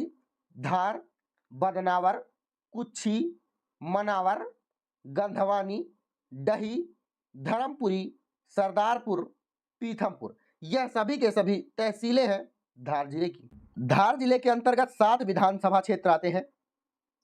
आपको याद रखना है कौन कौन से? धार, बदनावर, कुच्छी, मनावर, गंधवानी, धर्मपुरी, सरदारपुर, ये सभी के सभी विधानसभा क्षेत्र भी है। 7 जिलों से सीमा बनाती है। किसी अन्य राज्य से यह जिला सीमा नहीं बनाता है। कौन कौन से 7 जिले? अलीराजपुर, झाबुआ, रतलाम, उज्जैन, इंदौर और खरगोन। आपसे प्रतियोगी परीक्षाओं में अक्सर पूछा जाता है कि कौन सा जिला किस अन्य जिले से सीमा बनाता है। राजा भोज ने एक सांस्कृतिक विद्यालय की स्थापना की थी। संस्कृत विद्यालय के नाम से इसे जाना जाता था पहले। आज के समय में इसे अपन भोजशाला के नाम से जानते हैं। राजा भोज ने एक शिव मंदिर का भी निर्माण कराया था। शिव मंदिर का निर्माण कराया था। इसे अपन मध्य भारत का शोभनाथ भी कहते हैं। राजा भोज के द्वारा कराया गया था धार जिले के अंतर्गत। संस्कृत विद्यालय के अंदर या भोजशाला के अंदर सरस्वती मंदिर भी स्थित है। आपको 3 चीजें याद रखनी है। राजा भोज ने भोजशाला या संस्कृत विद्यालय का निर्माण धार जिले में कराया था। उस विद्यालय के अंदर सरस्वती जी की मंदिर है। और यह भी याद रखें कि राजा भोज ने धार जिले के अंतर्गत एक शिव मंदिर का निर्माण कराया था, जिसे मध्य भारत का शोभनाथ भी कहा जाता है। धार जिले में स्थित पीथमपुर एक औद्योगिक केंद्र है, जिसे भारत का ड्रेटायड भी कहा जाता है, या इसे अपन ड्राई पोर्ट भी कहा जाता है। किसे? पीथमपुर को अपन क्या कहते हैं? ड्राई पोर्ट भी कहते हैं। और भारत का ड्रेटायड भी किसे कहा जाता है? पीथमपुर के औद्योगिक केंद्र को। आपको याद रखना है पीथमपुर से जुड़ी 3 बातें। पहली बात, यहाँ एक औद्योगिक केंद्र है जिसका नाम है भारत का ड्रेटायड। दूसरी बात, पीथम को अपन ड्राई पोर्ट के नाम से भी जानते हैं, ड्राई पोर्ट के नाम से। तीसरी बात, भारत का प्रथम सूखा बंदरगाह कहाँ है? पीथमपुर में। 3 चीजें आपको याद रखनी है। कौन कौन सी 3 चीजें आप एक बार फिर से बताइए। यहाँ जो औद्योगिक केंद्र है उसे अपन भारत का ड्रेटायड भी कहते हैं। दूसरी बात, पीथमपुरा को ड्राई पोर्ट के नाम से जानते हैं। तीसरी बात, भारत का प्रथम सूखा बंदरगाह कहाँ स्थित है? पीथमपुरा में। आगे बढ़ते हैं, ड्राई पोर्ट के नाम से जानते हैं, यही बात लिखा हुआ है। धार जिले में पीथमपुर निर्यात संवर्धन पार्क भी स्थित है। धार जिले में धार का किला अवस्थित है। इसका निर्माण 13वीं शताब्दी में मोहम्मद बिन तुगलक के द्वारा करवाया गया था। धार जिले के अंतर्गत खरबूज महल भी स्थित है, जिसमें पेशवा बाजीराव द्वितीय का जन्म हुआ है। आपको सभी चीजें याद रखनी है। धार का किला यहीं स्थित है। धार का किला यहीं स्थित है। इसका निर्माण मोहम्मद बिन तुगलक के द्वारा करवाया गया है। खरबूज महल यहीं स्थित है। इसकी प्रमुख बात यह है कि बाजीराव द्वितीय का जन्म धार जिले के खरबूज महल में ही हुआ था। धार के किले के समीप बंदी छोड़ बाबा की दरगाह स्थित है। यहां ऐसी मान्यता है कि इस दरगाह पर मनौती मांगने पर कोर्ट कचहरी से मुक्ति मिल जाती है। क्या? बंदी छोड़। धार जिले में बाघ की गुफाएं हैं। इसमें स्त्री के रंगीन चित्रण, प्रेम विवाह के और विरह के, प्रेम के और विरह के दोनों के रंगीन चित्रण दिखाई दिए गए हैं। यह गुफाएं 5वीं और 7वीं शताब्दी के मध्य बनाई गई हैं। यह बौद्ध धर्म से संबंधित गुफाएं हैं। इन गुफाओं की संख्या 9 थी, लेकिन वर्तमान में 5 बची है। बाघ की गुफाओं को 1951 में राष्ट्रीय स्मारक के रूप में घोषित किया गया है। धार जिले का मोहन खेड़ा नामक स्थान जैन धर्म से संबंधित है। यहां आदिनाथ जी की 16 फीट ऊंची प्रतिमा स्थापित की गई है। भारत की पहली ज्ञान दूत परियोजना की शुरुआत धार जिले से ही की गई थी। पहली परियोजना जो कि भारत की है, ज्ञान दूत परियोजना, इसकी शुरुआत धार जिले से ही की गई थी। मध्य प्रदेश का धार जिला सर्वाधिक अनुसूचित जनजाति मतलब एसटी वाला जिला है। इसीलिए मध्य प्रदेश के 29 लोकसभा सीटों में 6 लोकसभा सीटें अनुसूचित जनजाति की हैं, जो कि इनमें से एक धार जिले की भी है। धार जिले में पशुओं के चरने के लिए चारा संयंत्र खोला गया है। अनुसूचित जाति जनजाति के बारे में बात है तो धार जिले में अनुसूचित जनजातीय सांस्कृतिक म्यूजियम भी खोला गया है। आपको याद रखना है। आगे बढ़ते हैं। धार जिले की सरदारपुर तहसील में सरदारपुर अभयारण्य स्थित है। यहाँ खरमौर पक्षी का संरक्षण किया जाता है। कहाँ स्थित है? सरदारपुर में। सरदारपुर अभयारण्य, खरमौर पक्षी का संरक्षण यहीं किया जाता है। धार जिले में डायनासोर राष्ट्रीय उद्यान स्थित है, जिसकी स्थापना सन 2010 में किया गया है और 2011 में इसे राष्ट्रीय उद्यान बनाया गया है। डायनासोर राष्ट्रीय उद्यान से बाघ नदी प्रवाहित होती है। इस उद्यान में नीलगिरी जीवाश्म की खोज की गई थी। नीलगिरी जीवाश्म की खोज डायनासोर राष्ट्रीय उद्यान में कब की गई थी? तो आपके पास उत्तर होना चाहिए सन 2007 में। चलिए आगे बढ़ते हैं। धार जिले में साड़ियों की प्रिंट की जाती है, जिसे बाघ प्रिंट के नाम से जानते हैं। बाघ प्रिंट को धार जिले में जीआई टैग मिला हुआ है तथा बिलाल खत्री को 2016 में बाघ प्रिंट की कला से सम्मानित किया गया है यूनेस्को के द्वारा। मूर्ति कला के लिए प्रसिद्ध फड़के स्टूडियो धार जिले में ही स्थित है। फड़के स्टूडियो कहाँ है? धार जिले में। धार जिले के अमझेरा के एक राव थे, जिनका नाम था बख्तावर सिंह।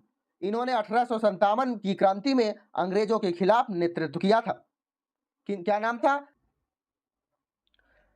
1857 की क्रांति के बाद राव बख्तावर सिंह को लालगढ़ किले के पास से पकड़कर 10 फरवरी सन 1858 को इंदौर की छावनी में फांसी दे दी गई थी। धार जिले में लाट या मीनार मस्जिद व कमाल मौला मस्जिद भी स्थित है। धार जिले के लालबाग परिसर में विक्रम ज्ञान मंदिर में भोज शोध संस्थान स्थित है। भोज शोध संस्थान कहाँ स्थित है? धार जिले के अंदर, विक्रम ज्ञान मंदिर के अंदर स्थित है। धार जिले की कुक्षी तहसील में कोटेश्वर महादेव मंदिर है। कोटेश्वर महादेव मंदिर इसलिए प्रसिद्ध है क्योंकि रावण के पुत्र मेघनाथ की तपोस्थली के रूप में इसे जाना जाता है। कोटेश्वर महादेव मंदिर को मेघनाथ यहाँ अपनी तपस्वी या अपना तप यहीं करता था। धार जिले के मध्य प्रदेश में पर्यटन स्थल के रूप में मांडू को जाना जाता है। मांडू को महलों का शहर, मछली की नगरी, करीमाबाग, आनंद की नगरी या सिटी ऑफ जॉय कहा जाता है।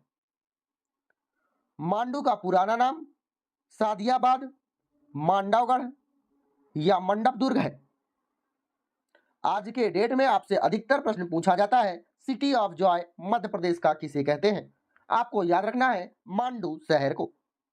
मांडू में प्रवेश के लिए 12 दरवाजे हैं, जिनमें से प्रमुख है दिल्ली का दरवाजा। हालांकि आपसे प्रतियोगी परीक्षाओं में यह अधिकतर पूछा जाता है, आलमगीर दरवाजा कहाँ स्थित है। तो आपको यह सभी के सभी दरवाजे याद रखने हैं। दिल्ली दरवाजा, जहांगीर दरवाजा, आलमगीर दरवाजा, रामपोल दरवाजा, तारापुर दरवाजा, भंगी दरवाजा, यह सभी के सभी मांडू में ही स्थित है। यहाँ कुछ पर्यटन के लिए आप जा सकते हैं। मांडू में जहाज महल, असरफी महल, रानी रूपमती महल, छप्पन महल, दाई का महल, हाथी महल, हिंडोला महल, जाली महल, नगरिया महल, यह सभी के सभी यहाँ प्रसिद्ध है मांडू के अंदर ही। मांडू में स्थित एक है होशंग शाह का मकबरा।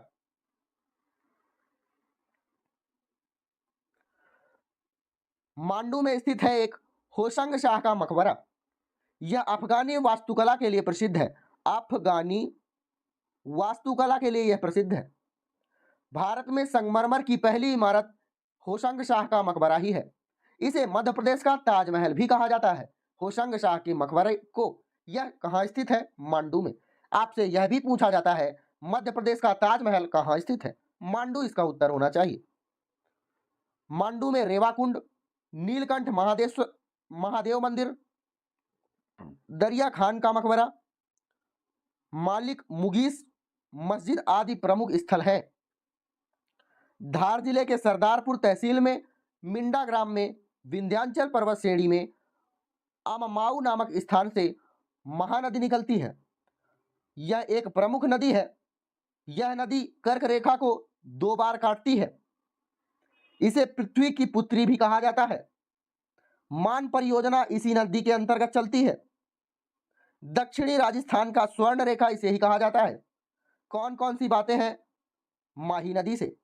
पहली बात आपके सामने है, पृथ्वी की पुत्री इसे ही कहा जाता है माही नदी को।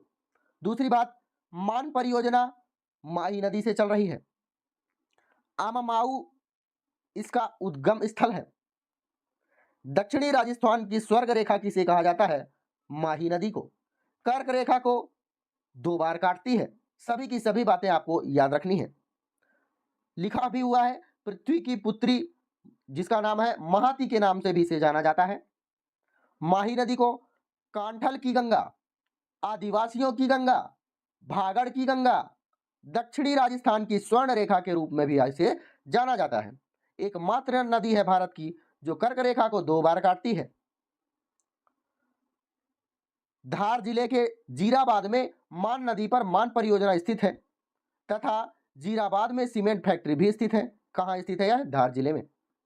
धार जिले में माही, नर्मदा, चंबल, बाघ, मान, जोबट, यह सभी की सभी नदियां प्रवाहित होती हैं। धार जिले से जितने भी महत्वपूर्ण तथ्य थे आपको बता दिए गए हैं। अगर आपको वीडियो अच्छी लगी तो वीडियो को लाइक, कमेंट, शेयर, सब्सक्राइब करिएगा। आइए दोस्तों, अब हम पढ़ने जा रहे हैं बड़वानी के बारे में। हम बात करेंगे बड़वानी जिले की। यह जिला मध्य प्रदेश के इंदौर संभाग के अंतर्गत आने वाला एक प्रमुख जिला है। इस जिले से जितने भी महत्वपूर्ण तथ्य होंगे हम जानने का प्रयत्न करेंगे। जैसे यहाँ कौन कौन से अनुसंधान केंद्र हैं, किसके उत्पादन में सर्वाधिक स्थान रखता है, कौन कौन सी फैक्ट्री है, इसे किस नाम से जानते हैं, और इसमें यहाँ कौन कौन सी मंदिर है, किस किस जिले से सीमा लगती है, इस तरह की सभी बातों को हम जानने का प्रयत्न करेंगे। हो सकता है कि कुछ पॉइंट्स इस पीडीएफ में ना दिए हों। सबसे पहला पॉइंट है, बड़वानी जिला मध्य प्रदेश के इंदौर संभाग के अंतर्गत आने वाला जिला है। किसके अंतर्गत आता है? इंदौर संभाग के। मैं आपको बता दूं बड़वानी का नाम बड़वानी क्यों पड़ा।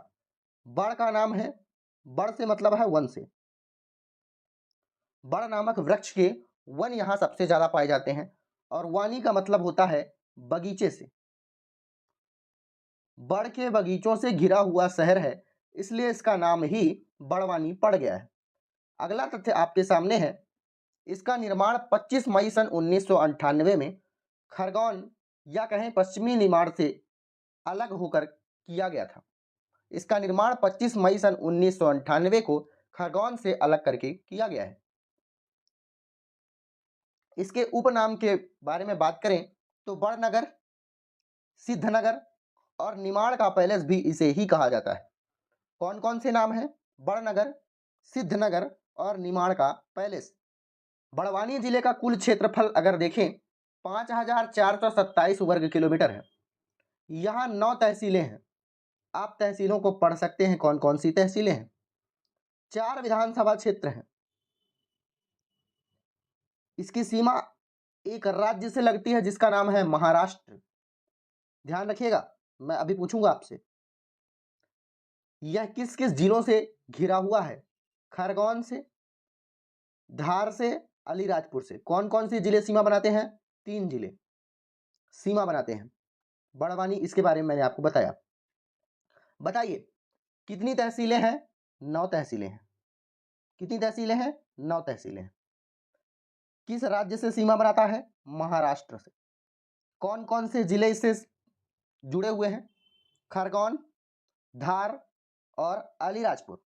ठीक है, अगला पॉइंट आपके सामने है। बड़वानी जिला मध्य प्रदेश के दक्षिण पश्चिम में स्थित एक ऐसा जिला है जो कि जलवायु परिवर्तन से काफी प्रभावित होता है। अगर जलवायु परिवर्तन हुई, उससे प्रभावित सबसे पहले बड़वानी जिला ही होता है। यह जिला 2 पर्वत श्रेणियों से घिरा हुआ है, दक्षिण में सतपुड़ा से और उत्तर में विंध्याचल पर्वत श्रेणी से। आगे बढ़ते हैं। बड़वानी जिले में राज्य का चावल अनुसंधान केंद्र स्थित है। ध्यान रखिएगा, मैं फिर से आपसे पूछूंगा, बड़वानी जिले में मध्य प्रदेश में सर्वाधिक लाल मिर्च का उत्पादन होता है। आजादी से पहले बड़वानी को निमाड़ का पैलेस भी कहा जाता था, या आज भी कहा जाता है। बड़वानी में चूलगिरी 52 गजा में भगवान आदिनाथ की विश्व की सबसे लंबी मूर्ति, इसको आप काट दीजिए क्योंकि अब यह नहीं है, 84 फीट की मूर्ति यहाँ स्थित है। कहाँ? 52 गजा में। किसकी? भगवान आदिनाथ की। 52 गजा में 84 फीट की मूर्ति है। यह किस धर्म से संबंधित है? जैन तीर्थ स्थान है यह एक, क्योंकि आदिनाथ का विश्व में मंदिर है। 84 फीट है। किस पर्वत श्रेणी में पड़ता है? सतपुड़ा पर्वत श्रेणी के अंतर्गत आता है। 12वीं शताब्दी में इसका निर्माण कराया गया था। आप कुछ बातों को ध्यान रखिएगा। आगे बढ़ते हैं। जैन धर्म से ही संबंधित प्रथम तीर्थंकर ऋषभ देव की मूर्ति 25.6 फीट की ऊंची प्रतिमा वहां स्थित पहाड़ में उकेरी गई है। कहां? बड़वानी में। बड़वानी में जैन संत कुंभकर्ण और इंद्रुजीत ने निर्माण प्राप्त किया है। महाराष्ट्र पर स्थित सिंधवा नामक स्थान पर बड़वानी जिले का एक प्रमुख शहर है। कौन? सिंधवा, जहां कॉटन जीनिंग फैक्ट्री है। मैंने आपको एक अनुसंधान केंद्र बताया है। बताइए बड़वानी में कौन सा अनुसंधान केंद्र है? आपके पास तुरंत उत्तर होना चाहिए। चावल अनुसंधान केंद्र कहाँ है? बड़वानी में। मध्य प्रदेश में सबसे ज्यादा क्या बड़वानी में पाया जाता है? आपके पास मैंने आपको बताया है क्या? लाल मिर्च का उत्पादन सबसे ज्यादा कहाँ होता है? बड़वानी में। ये नहीं कि आप पढ़ रहे हैं पीछे भूल रहे हैं, ऐसा बिल्कुल नहीं करना है। आगे बढ़ते हैं। बड़वानी जिले में और कौन से तथ्य हैं? बड़वानी जिले में भंवरगढ़ का प्राचीन किला है। इसे अब बोरगढ़ के नाम से भी जानते हैं। बोरगढ़ का प्राचीन किला कहाँ स्थित है? बड़वानी में। बड़वानी जिले में नागलवाड़ी में पहाड़ी पर क्या स्थित है? भीलट देव का प्रसिद्ध मंदिर कहाँ है? बड़वानी में है। दुर्गा माता मंदिर बीजासन में भी स्थित है। एक प्रमुख व्यक्तित्व का यहाँ जन्म हुआ है, अनिक काकोडर का यहाँ जन्म हुआ है। यह भारतीय परमाणु विज्ञानी और यांत्रिक अभियंता थे। नवंबर 2009 तक वे भारत के परमाणु ऊर्जा आयोग के अध्यक्ष रहे। उसके बाद भारत सरकार के परमाणु ऊर्जा विभाग के सचिव भी रहे। इससे पहले वह 1199 से 96 से लेकर सन 2000 तक भाभा परमाणु केंद्र के निर्देशक भी रहे। आप ध्यान से देख सकते हैं कि कितना बड़ा व्यक्तित्व इनका था। वह परमाणु ऊर्जा आयोग के अध्यक्ष थे, परमाणु ऊर्जा विभाग के सचिव थे, भाभा परमाणु अनुसंधान केंद्र के निर्देशक के रूप में उन्होंने कार्य किया। एक और व्यक्तित्व सबसे ज्यादा जाना जाता है बड़वानी से।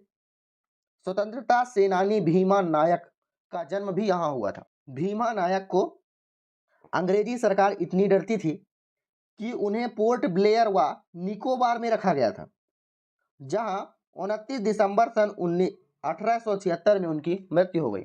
1857 से गिरफ्तार करके 1876 तक उन्हें कहां रखा गया?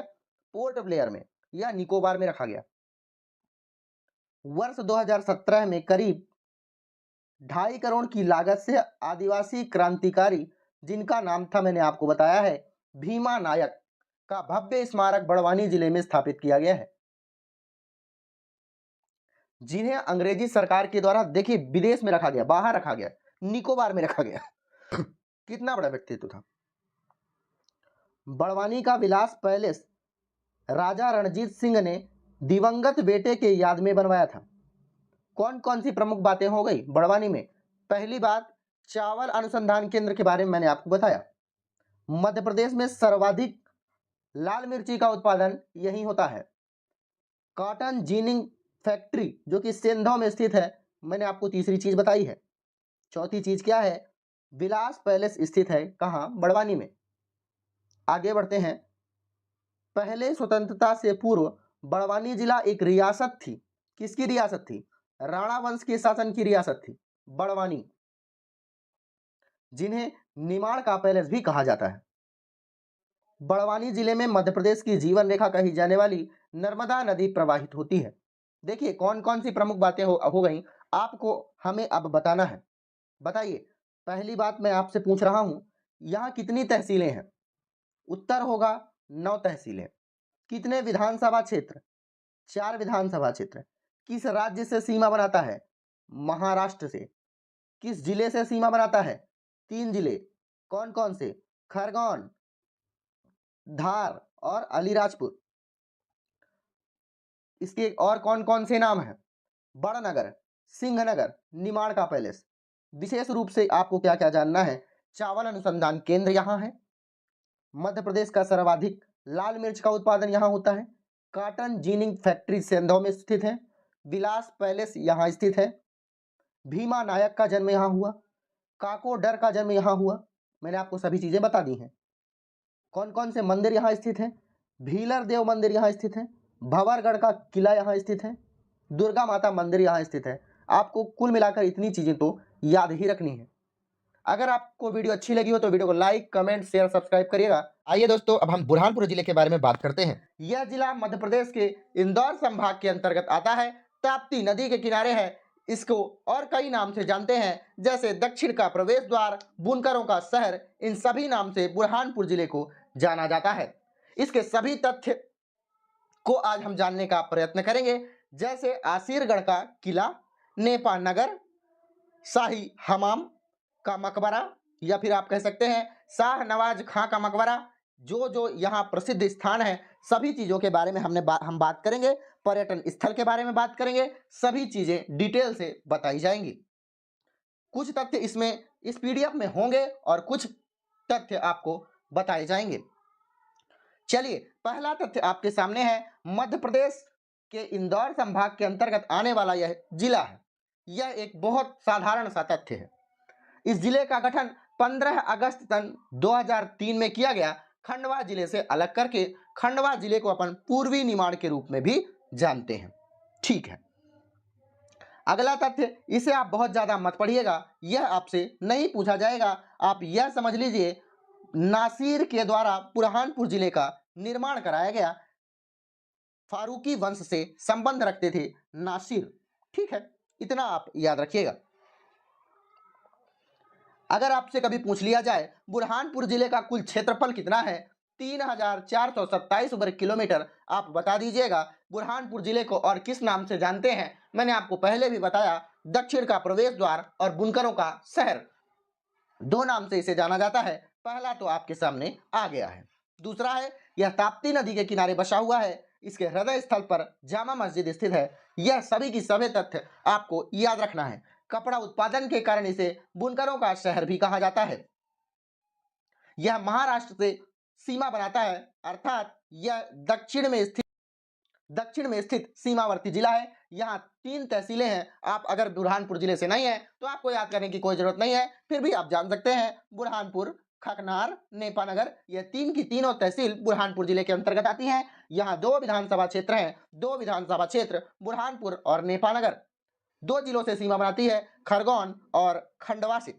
इसकी सीमा मध्य प्रदेश के महाराष्ट्र से लगती है, दक्षिण में स्थित है, इसका मतलब महाराष्ट्र से ही सीमा लगेगी। अगर आप कभी मैप देखे हुए हो तो आप जान सकते हैं। यहां स्थित है आसीरगढ़ का किला। यह किस गांव में स्थित है? पामधार नामक गांव में आसीरगढ़ का किला स्थित है। यहां इसका निर्माण अहीर राजा के द्वारा करवाया गया था। इस राजा का नाम यहां नहीं दर्शाया गया है। इस राजा का नाम है आशा। राजा आशा, जो कि अहीर राजा थे, उनके द्वारा आसीरगढ़ के किले का निर्माण कराया गया है। इस किले में जामा मस्जिद एवं शिव मंदिर का भी निर्माण कराया गया है किले के अंदर। आसीरगढ़ के किले को दक्कन का दरवाजा के रूप में जानते हैं, या फिर गेटवे टू सर्दर्न इंडिया के रूप में इसे जाना जाता है। इसके जीते बिना दक्षिण में प्रवेश नामुमकिन था उस समय पर। आसीरगढ़ किले के अलावा बुरहानपुर में फारूकी का किला भी स्थित है, जिसका निर्माण शाहजहां के द्वारा करवाया गया है। आसीरगढ़ के किले में और 2 आपके पास तथ्य बता देते हैं हम, जो कि इस पीडीएफ में नहीं दिया हुआ है। आसीरगढ़ के किले की जो टोटल ऊंचाई है, उसकी ऊंचाई है 2591 मीटर। और कुछ तथ्यों के अनुसार कहा जाता है, कुछ साहित्यकारों के अनुसार इसे अश्वत्थामा की पूजा स्थली मानते हैं। अश्वत्थामा कौन थे? गुरु द्रोणाचार्य के पुत्र। गुरु द्रोणाचार्य महाभारत काल से संबंधित है। बुरहानपुर जिले में की पहाड़ी में आशा देवी के मंदिर भी स्थित है। बुरहानपुर में मध्य प्रदेश राज्य का पहला एवं एकमात्र यूनानी चिकित्सा महाविद्यालय स्थित है। बुरहानपुर के नेपानगर, इसका नाम आप 2 बार सुनेंगे। न्यूज प्रिंटिंग एवं पेपर मिल के समय पर इसकी स्थापना 1948 में की गई थी, और साथ में चांदनी ताप विद्युत गृह भी स्थापित किया गया है सन 1953 में। 1953 में चांदनी ताप विद्युत गृह की भी स्थापना की गई है। यह मध्य प्रदेश का पहला ताप विद्युत गृह है। कौन? चांदनी ताप विद्युत गृह। मध्य प्रदेश के मध्यकालीन इतिहास से महत्वपूर्ण मकबरों, मस्जिदों और ऐतिहासिक वस्तुओं से अटा पड़ा है। मतलब आप पर्यटन के रूप में आप यहाँ जा सकते हैं, बहुत ही बेहतरीन है। मैंने आपको नेपानगर के बारे में बताया कि ताप विद्युत केंद्र और न्यूज प्रिंटिंग मिल भी यहीं स्थित है। ताप विद्युत केंद्र, जिसका नाम है चांदनी ताप विद्युत केंद्र गृह, 1953 में इसकी स्थापना की गई है। यह मध्य प्रदेश राज्य का प्रथम ताप विद्युत केंद्र है। बुरहानपुर जिले में स्थित एक गुरुद्वारा है, जिसमें सिखों के प्रथम गुरु, जिनका नाम है गुरु नानक देव जी, और सिखों के अंतिम गुरु, जिनका नाम है गुरु गोविंद जी महाराज के चरण इस गुरुद्वारे पर पड़े हुए हैं। इस गुरुद्वारे पर जो ग्रंथ रखा हुआ है, गुरु ग्रंथ साहिब पर गुरु नानक जी के भी हस्ताक्षर किए गए हैं, जो कि सिखों के प्रथम गुरु हैं। बुरहानपुर जिले के लोधीपारा ग्राम में दरगाह ए हकीमी स्थित है। दरगाह ए हकीमी, या काला ताज के रूप में भी इसे आप जान सकते हैं। सॉरी, दरगाह ए हकीमी अलग चीज है, और काला ताज शाह नवाज खां का मकबरा है। काला ताज महल यानी शाह नवाज खां का मकबरा मध्य प्रदेश के बुरहानपुर जिले में उतावली नदी के किनारे स्थित है। आपको याद रखना है, शाह नवाज खां का मकबरा कहाँ है? बुरहानपुर जिला, मध्य प्रदेश। शाह नवाज खां बुरहानपुर के सूबेदार, जिनका नाम था अब्दुल हरीम खान खाना, के ज्येष्ठ पुत्र के रूप में जाना जाता है। बुरहानपुर में ही मुगल युग के अब्दुल रहीम खान खाना द्वारा बनवाई गई अकबरी सराय भी स्थित है। अकबरी सराय कहाँ स्थित है? बुरहानपुर में। शाहजहां की बेगम जिनका नाम था मुमताज की मृत्यु के बाद बुरहानपुर में ही इन्हें दफनाया गया था, मुमताज बेगम को। यह इनकी प्रेमिका थी। सॉरी, शाहजहां की प्रेमिका का नाम क्या था? मोती बेगम। हाँ, मोती बेगम इनका नाम था। शाहजहां की किसका नाम? प्रेमिका का नाम। और उनकी बेगम का क्या नाम था? मुमताज। इनकी मृत्यु के बाद इन्हें यहीं दफनाया गया था, लेकिन बाद में आगरा में स्थित ताजमहल ले जाया गया था। याद रखिएगा, बुरहानपुर में मुगल बादशाह शाहजहां द्वारा बनवाया गया शाही हमाम स्थित है। इसके बीच में अष्टकोणीय स्नान कुंड भी स्थित है। शाही हमाम के बारे में अगर बात करें तो इसका निर्माण शाहजहां के द्वारा करवाया गया। इसके बीच में अष्टकोणीय स्नान कुंड है। यह किला फारूबीन किले के अंदर स्थित है। यह किला किसके अंदर है? फारूबीन का किला जो स्थित है। फारूबीन किला कहाँ स्थित है? बुरहानपुर में। बुरहानपुर के अंदर ही फारूबीन किला है और इस किले के अंदर शाही हमाम भी स्थित है। मुगल शाह औरंगजेब ने बुरहानपुर के निकट राजा जयसिंह की छतरी का निर्माण भी कराया गया था। किसके द्वारा? औरंगजेब के द्वारा। इस छतरी को राजा छतरी के रूप में भी जानते हैं। राजा छतरी के रूप में भी इसे जानते हैं। ठीक है, अगला है तथ्य आपके सामने। बुरहानपुर में मुगल कालीन जल प्रदाय प्रणाली खूनी भंडारा स्थित है, जिसे मध्य प्रदेश शासन ने सन 2010 में राज्य संरक्षित स्मारक के रूप में घोषित कर दिया गया है। 2010 में संरक्षित स्मारक के रूप में इसे घोषित कर दिया गया है। इसका निर्माण किसके द्वारा कराया गया था? मुगल काल में शाहजहां और साथ में औरंगजेब के द्वारा इनका निर्माण कराया गया था। किसका? खूनी भंडारा का। आप पर्यटन स्थल के रूप में आप यहाँ जा सकते हैं। इसके साथ ही बुरहानपुर जिले में आशा देवी का मंदिर, इच्छा देवी मंदिर, रेणुका मंदिर, आसिरगढ़ का किला, फारूकी का किला, खूनी भंडारा, राजा की छतरी, शाही हमाम, दरगाह ए हकीमी, काला ताजमहल, गुरुद्वारा आदि प्रमुख स्थल है। यहाँ आप पर्यटन के रूप में जा सकते हैं। चलिए बताइए, बुरहानपुर शहर का अन्य दो नाम कौन कौन सा है? दक्षिण का प्रवेश द्वार, दूसरा बुनकरों का शहर। काला ताजमहल का और दूसरा क्या नाम है? शाह नवाज खां का मकबरा भी कहा जाता है। नेपा नगर में दो प्रमुख बातें। न्यूज प्रिंटिंग मिल, इसकी स्थापना 1948 में की गई है। चांदनी ताप विद्युत ग्रह, जिसकी स्थापना सन 1953 में की गई है। ठीक है, इन सभी बातों को आपको ध्यान में रखना है। ये दोस्तों, अब हम खंडवा जिले के बारे में बात करते हैं। खंडवा जिला जो कि इंदौर संभाग के अंतर्गत आने वाला एक प्रमुख जिला है। हम इंदौर संभाग की बात कर रहे हैं। उनमें से धार, बड़वानी, इंदौर, झाबुआ, आज खंडवा, बुरहानपुर, खरगोन, अलीराजपुर, इन सभी जिलों को लगभग कवर कर लिया है। आइए अब हम खंडवा जिले से महत्वपूर्ण तथ्यों को कवर करते हैं। यहाँ कौन कौन से मेले लगते हैं, इसका निर्माण कब हुआ, कौन सा जिला इससे अलग हुआ, ओमकारेश्वर मंदिर के बारे में हम बात करेंगे। खंडवा जिले के अंतर्गत ही यह आता है। तथ्य है, खंडवा जिले को पूर्वी निमाड़ के रूप में भी अपन जानते हैं। पूर्वी निमाड़ के रूप में हम किस जिले को जानते हैं? खंडवा जिले को। और पश्चिमी निमाड़ के रूप में जो पहले हमने कवर किया है, खरगोन जिले को। खरगोन को हम क्या मानते हैं? पश्चिमी निमाड़ के रूप में इसे जानते हैं, और खंडवा को पूर्वी निमाड़ के रूप में। और जब बड़वानी जिला हम पढ़ेंगे, बड़वानी जिला, यह जिला निमाड़ का पेरिस कहा जाता है। इस जिले को निमाड़ का पेरिस कहा जाता है। खंडवा का प्राचीन नाम खांडा है। खंडवा जिले से बुरहानपुर जिला अलग किया गया है। कब? 15 अगस्त सन 2003 में खंडवा जिले को से अलग किया गया है, बुरहानपुर जिले को। खंडवा जिले का कुल क्षेत्रफल 8,307 वर्ग किलोमीटर है। यह दक्षिणी पश्चिमी सीमावर्ती एक जिला है। खंडवा जिले का गठन राज्य पुनर्गठन अधिनियम के तहत 1 नवंबर सन 1956 में किया गया, और इसका पुनर्निर्माण कब किया गया? जब बुरहानपुर अलग हुआ है। कब? 15 अगस्त सन 2003 को बुरहानपुर अलग हुआ है। आपको ध्यान रखना है, इसमें कितनी तहसीलें हैं? 5 तहसीलें। यह याद करने की कोई भी जरूरत नहीं है कि कौन कौन सी तहसीलें हैं, अगर आप खंडवा जिले से नहीं है।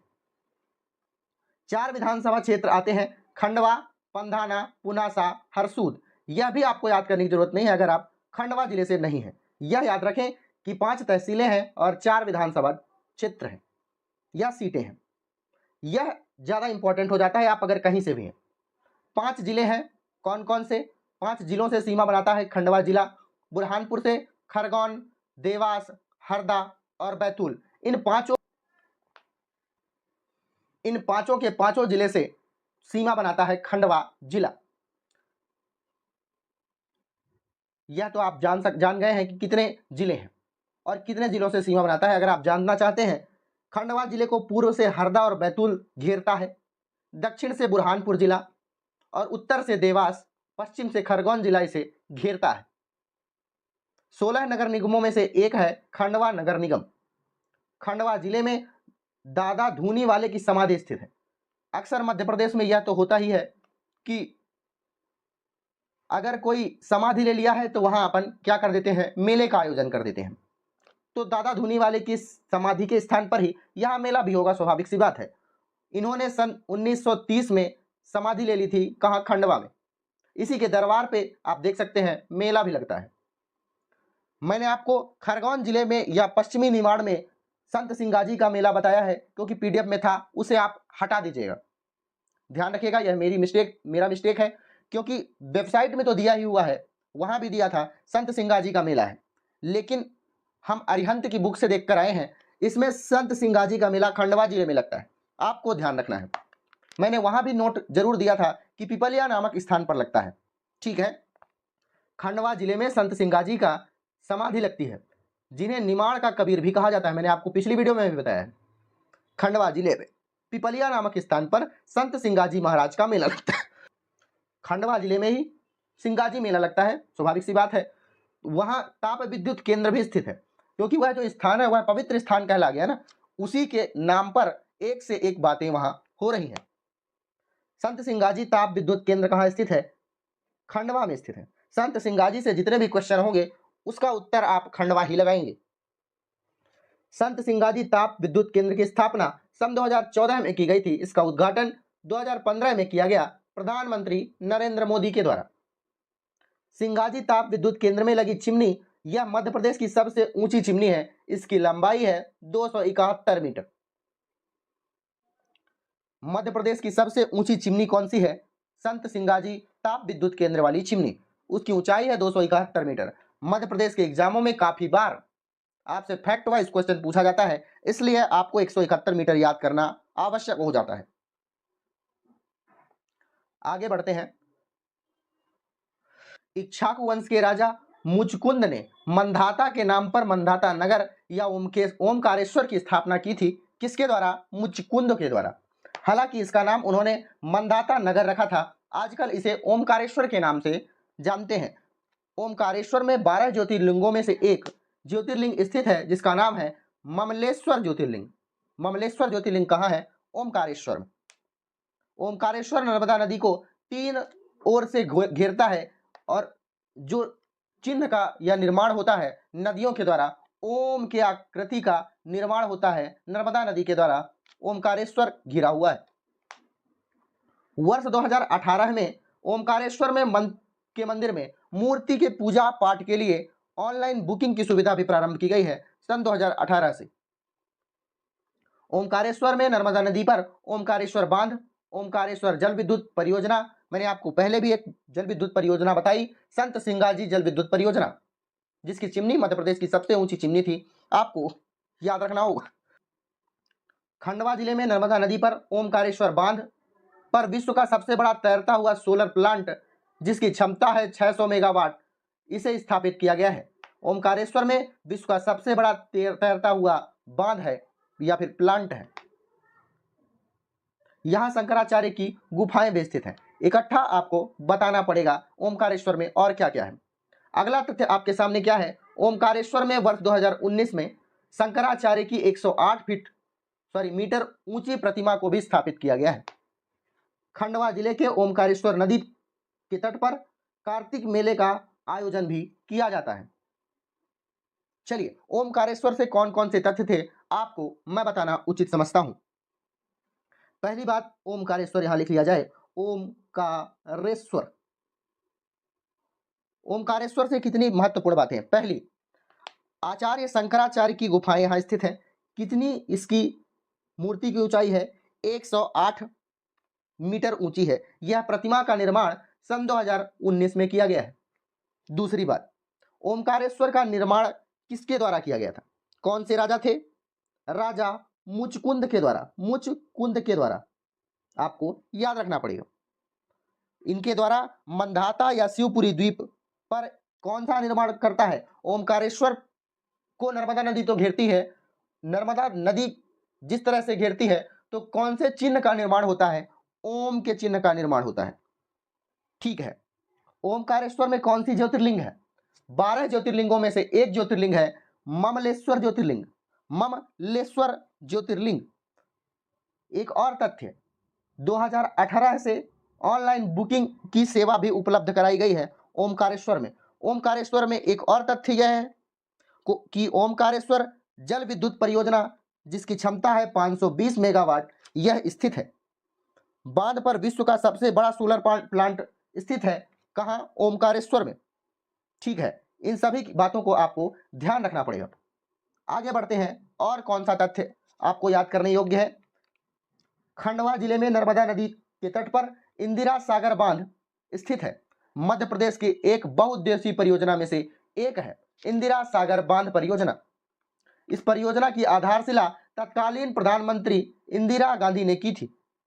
1984 में इसकी नींव रखी गई थी। 2003 में यह बनकर तैयार हुआ है। इंदिरा सागर परियोजना मध्य प्रदेश की सबसे बड़ी परियोजना है जिसकी क्षमता है 1920 मेगावाट। इसके 3 स्तर हैं। कौन कौन से? इंदिरा सागर परियोजना 1000 मेगावाट की क्षमता रखता है। दूसरा है ओमकारेश्वर परियोजना, 520 मेगावाट की क्षमता रखता है। तीसरा है खरगोन में स्थित महेश्वर परियोजना, कितने की क्षमता रखता है? 400 मेगावाट की। इंदिरा सागर परियोजना, यह परियोजना मध्य प्रदेश की सबसे बड़ी नर्मदा सागर परियोजना है जिसकी क्षमता मैंने आपको बताया 1920 मेगावाट है। इसकी नींव इंदिरा गांधी ने रखी थी, तब 1984 में, और 2003 में यह परियोजना बनकर तैयार हो गई है। आगे बढ़ते हैं, आगे कौन से तथ्य हैं? अगला तथ्य आपके सामने है, इस इंदिरा सागर बांध में बैक वाटर से एक विशाल झील का निर्माण हो गया है जिसका नाम है हनुमंतिया टापू का निर्माण हुआ है। बैक वाटर मतलब गुरु, यह नदियां, एक नदी जा रही है, बांध का निर्माण हमको करना है, यहाँ अपन नींव डाल दिए, मतलब एक आप कह सकते हैं दीवार खड़े कर दिए। यह पानी तो बढ़ जा ही रहा है, यहाँ आप जब निर्माण कर देंगे इसका दीवार का तो यह पानी बैक हो जाएगा। तो इस बैक वाटर से एक झील का निर्माण हुआ जिसका नाम है हनुमंतिया टापू। मध्य प्रदेश पर्यटन विभाग के द्वारा मध्य प्रदेश पर्यटन विभाग द्वारा हनुमंतिया टापू पर आवास, रेस्तरां, नौका विहार, क्रूज की सवारी आदि सभी सुविधाओं को उपलब्ध कराया गया है मध्य प्रदेश पर्यटन विभाग के द्वारा। हनुमंतिया टापू पर मध्य प्रदेश का पहला जल महोत्सव 2016 में आयोजित किया गया। मध्य प्रदेश का पहला जल महोत्सव कहां आयोजित किया गया? तो हनुमंतिया टापू, इसका आपके पास उत्तर होना चाहिए। हनुमंतिया टापू मध्य प्रदेश का पहला पर्यटन केंद्र भी बना है क्योंकि यहां आयोजन ही हुआ है। ठीक है, आगे बढ़ते हैं। खंडवा जिला मध्य प्रदेश में सर्वाधिक गांजा उत्पादन के लिए और प्याज उत्पादन के लिए जाना जाता है। गांजा उत्पादन सबसे ज्यादा कहां होता है? खंडवा जिले में। खंडवा जिले में सर्वाधिक आरक्षित वन क्षेत्र खंडवा वन वृत्त में आता है। इसे आप याद ना भी रखें तो भी चल जाएगा। मध्य प्रदेश का प्रथम गौ चिकित्सालय खंडवा जिले में पंधाना तहसील में स्थापित है। प्रस्तावित नहीं है, यह 2021 से प्रस्तावित हो गया, स्थापित हो गया। खंडवा में सन 2018 में मध्य प्रदेश का पहला कपास जैविक अनुसंधान केंद्र खोला गया। मध्य प्रदेश का पहला कपास जैविक अनुसंधान केंद्र कहां खोला गया है? खंडवा में। मैंने आपको पहले भी बताया है कि कपास का सबसे ज्यादा उत्पादन कहां होता है? खरगोन में। मैंने आपको बताया ना, कपास उत्पादन सबसे ज्यादा कहां होता है? खरगोन में। आपको यह चीज याद रखनी है। खंडवा जिले में मध्य प्रदेश के दूसरे प्रधानमंत्री जिनका नाम था भगवंत राव मंडलोई का जन्म हुआ था। खंडवा जिले में प्रसिद्ध संगीतकार किशोर कुमार का जन्म हुआ।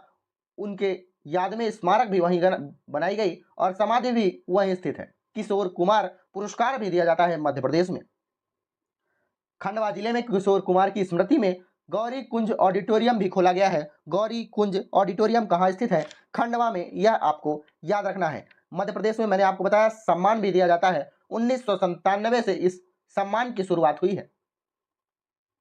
खंडवा जिला माखनलाल चतुर्वेदी व सुभद्रा कुमारी चौहान जैसे व्यक्तित्व की कर्मस्थली थी, या है आप कह सकते हैं।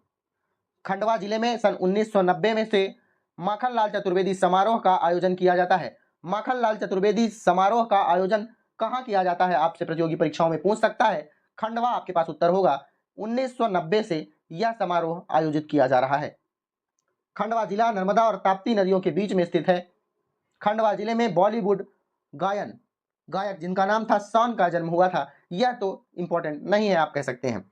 खंडवा जिले में 1957 के आदिवासी क्रांतिकारी टांट्या भील का जन्म हुआ था। इन्हें भारत का रॉबिन हुड भी कहा जाता है। किसे? टांट्या भील को। यह एक क्रांतिकारी थी। टांट्या भील के नाम पर मध्य प्रदेश सरकार के द्वारा टंट्या भील राज्य स्तरीय सम्मान भी दिया जाता है। खंडवा जिले में रंगीन मछली का केंद्र है। ऑस्ट्रेलिया जिस तरह से मछली के उत्पादन में 40% उसकी जो इकोनॉमी है, 40% इकोनॉमी ऑस्ट्रेलिया की मछली उत्पादन से ही चल रही है, तो खंडवा जिले में रंगीन मछली का उत्पादन भी होता है। मछुआरों के लिए जल दीप योजना की शुरुआत मध्य प्रदेश में प्रथम खंडवा जिले के इंदिरा सागर बांध से ही की गई थी। जल दीप योजना मध्य प्रदेश की प्रथम मछुआरों के लिए लाई गई योजना है। खरगोन और खंडवा जिले को संयुक्त रूप से, मैंने आपको बताया है कि खरगोन कपास उत्पादन के लिए सबसे आगे है, इसलिए इसे सुनहरे जिले के रूप में भी जाना जाता है। तो संयुक्त रूप से निमाड़ व कपास उत्पादन के कारण सुनहरे जिले के रूप में दोनों को ही जाना जाता है, खरगोन को भी और खंडवा को भी। तथा यहाँ उत्पादित कपास सफेद सोना कहा जाता है। खरगोन और खंडवा में जो कपास उत्पादन होता है उसे सफेद सोने के रूप में जाना जाता है। खंडवा जिले में घोघल गांव में ओमकारेश्वर बांध की ऊंचाई बढ़ाने पर मध्य प्रदेश का पहला जल सत्याग्रह किया गया। यह देश का जल सत्याग्रह है। मैंने तो मध्य प्रदेश का ही आज तक सुना था। देश का पहला जल सत्याग्रह 2015 में ओमकारेश्वर बांध की ऊंचाई बढ़ाने के लिए किया गया था। आपको यह 3 स्टार लगाकर याद रखना है। खंडवा बुरहानपुर सीमा पर नर्मदा की सहायक नदी सुक्ता परियोजना या भगवंत सागर परियोजना स्थित की गई है। खंडवा जिले में कौन कौन सी नदी प्रवाहित होती है? नर्मदा, सुक्ता, ताप्ती, यह तीनों की तीनों नदियां खंडवा जिले में ही प्रवाहित होती है। खंडवा जिले में नर्मदा की 12 मीटर ऊंची मंदार जलप्रपात स्थित है। नर्मदा नदी पर मंदार जलप्रपात स्थित है। इसकी ऊंचाई 12 मीटर स्थित है। धुआंधार जलप्रपात की ऊंचाई आपको बताना है कितनी है? 30 मीटर। नर्मदा नदी पर और कौन कौन सी जलप्रपात स्थित है बताइए? पहला आपके सामने क्या होगा? कपिल धारा, दूसरा दूध धारा, तीसरा आप कह सकते हैं सहस्त्र धारा, चौथा सहस्त्र धारा जलप्रपात कहाँ स्थित है? महेश्वर में, आपको याद रखना है। धुआंधार जलप्रपात कहाँ स्थित है? जबलपुर के भेड़ाघाट में। और मंदार जलप्रपात कहाँ स्थित है? खंडवा जिले में। इसकी ऊंचाई 12 मीटर है। खंडवा जिले में जैन संप्रदाय से संबंधित प्राचीन सिद्धनाथ मंदिर स्थित है। यह आपको इंपॉर्टेंट है, याद रख सकते हैं। खंडवा जिले में भीमराजगढ़ सिंचाई परियोजना भी स्थित है। यह ज्यादा इंपॉर्टेंट है कंपेयर टू जैन मंदिर से, सिद्धनाथ मंदिर से। खंडवा जिले के रेलवे स्टेशन पर 1931 में पंजाब मेल हत्याकांड हुआ था। पंजाब मेल हत्याकांड क्या था? यहाँ 2 अंग्रेजों और एक कुत्ते की हत्या कर दी गई थी पंजाब मेल के अंदर ही। यह घटना 1931 में हुई थी। अगर आप वहाँ खंडवा में पर्यटन स्थल के रूप में जाना चाहें, ओमकारेश्वर तो पहला नाम होगा ही। उसके बाद आप जा सकते हैं दाता साहेब का मेला। छनेरा में बाबा बुखार दास का मेला लगता है। देखिए और कौन कौन सी, सिवना में ब्रह्मगीर महाराज का मेला लगता है। आप देख सकते हैं पुनासा में काजल देवी का मेला लगता है। आप याद रख सकते हैं, आप रखना चाहें तो।